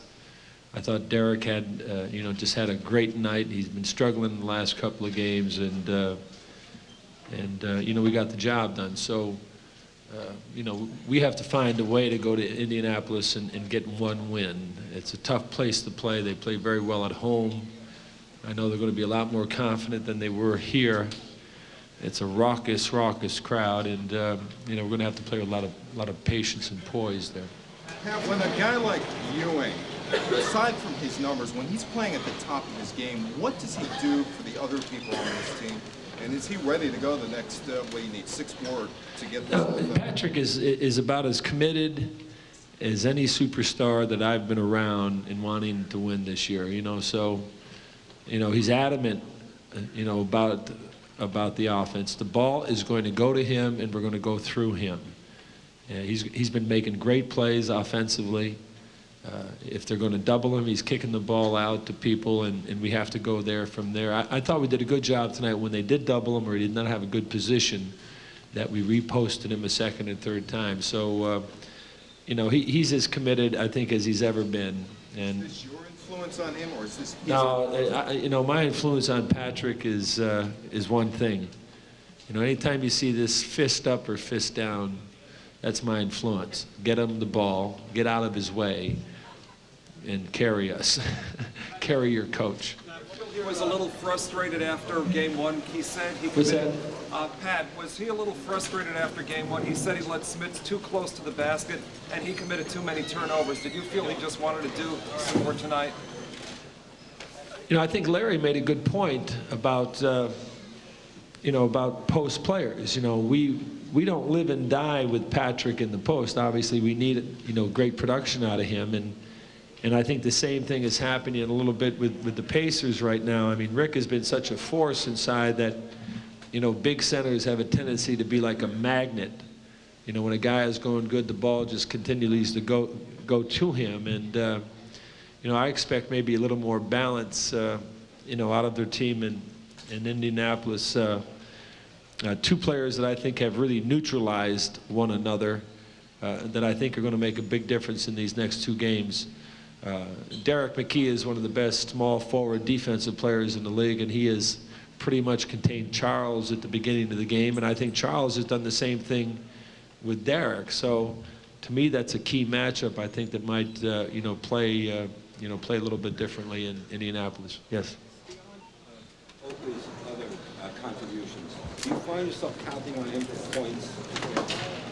The question is, you know, despite what Charles Oakley does for us defensively and offensively, do I count on him for points? There was a critical possession when we were 7 points ahead that we called a play for Charles, and, you know, brought him off a screen, and he caught and shot and made the jumper. He's one of our best perimeter shooters. We don't have many plays for him in the offense because he lives off of, you know, what we try to do. But when Oak is hitting the outside shot and also banging the board, you know, he's very effective. Now, they did a great job tonight of boxing him out. At times, they actually had double blockouts on him. They brought a guard back, and they put people in front of Charles. So he'll find a way to get it done. And, you know, I thought he did some great things for us, you know, picking up loose balls and making big defensive plays going down the stretch. You talked about how you're worried about going to Indianapolis. What do you see in their play that makes you worried about getting a game in Indianapolis? They're a highly explosive team. They have been very good at home. I think they're 8-0 at home, and they got, you know, they have a big crowd there. It's the Indianapolis 500 weekend, so people are going to be in a frenzied state anyhow. And you know, we have to go back there with a very focused, business-like mentality to find a way to get a win. And I think we're capable of doing it because we've won there before. But you know, Indiana has not been down like this in the playoffs. They've always been playing from in front. And so there may be a little bit more pressure on them to feel like they got to get one, and maybe we can play to that a little bit more. Is there anything you've learned about the Pacers over the last couple of games? What's that? Anything you've learned about the Pacers over the last couple of games? Any new sets in the offense or defense that you weren't expecting? No, they, you know, you don't change much at this time of the year. I mean, this game at this level comes down to doing what you've done all year long, being aware of what teams maybe are trying to run more of. I think they really worked hard tonight to try to get Reggie Miller the ball more. I thought Reggie was a lot more aggressive If he didn't catch and shoot the ball, he was trying to put the ball on the floor and make something happen. So other than, I think, the approach to try to get him more involved, and I thought he was more involved, and we did a good job of, I think, holding him to 23 points. So I think they'll continue to look more for him and try to get one other player. I think they'll really try to work to get McKee more involved in the offense.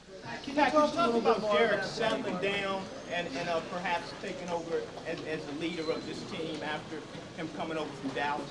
Derek struggled the last couple of games, and you know, he had a big game for us tonight. He was hitting shots. He was driving the ball to the basket. You know, I thought he made a real breaking play when he banked in the 3 at the end of the quarter, and you know, he's capable of that. So we have to do a little bit more for Derek in pick and roll situations and trying to find him in the open court. How about his defense tonight? Both our guards, you know, are relentless.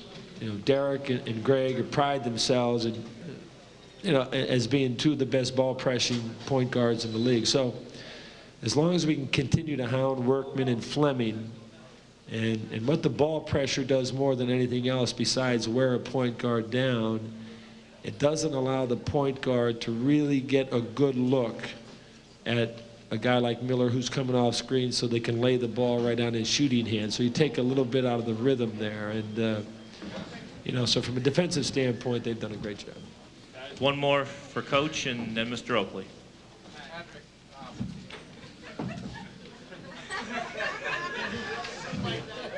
He should work for NBC, a peacock right here. I want you to tell them about the play we ran for you now. They never say you get any shots. But anyhow, I'm turning it over to the man, okay, and I'm getting out of here. Thank you. I'll see you on the way. Be good. Pat Riley's Fun-Filled Coaches Conference brought to you by the New York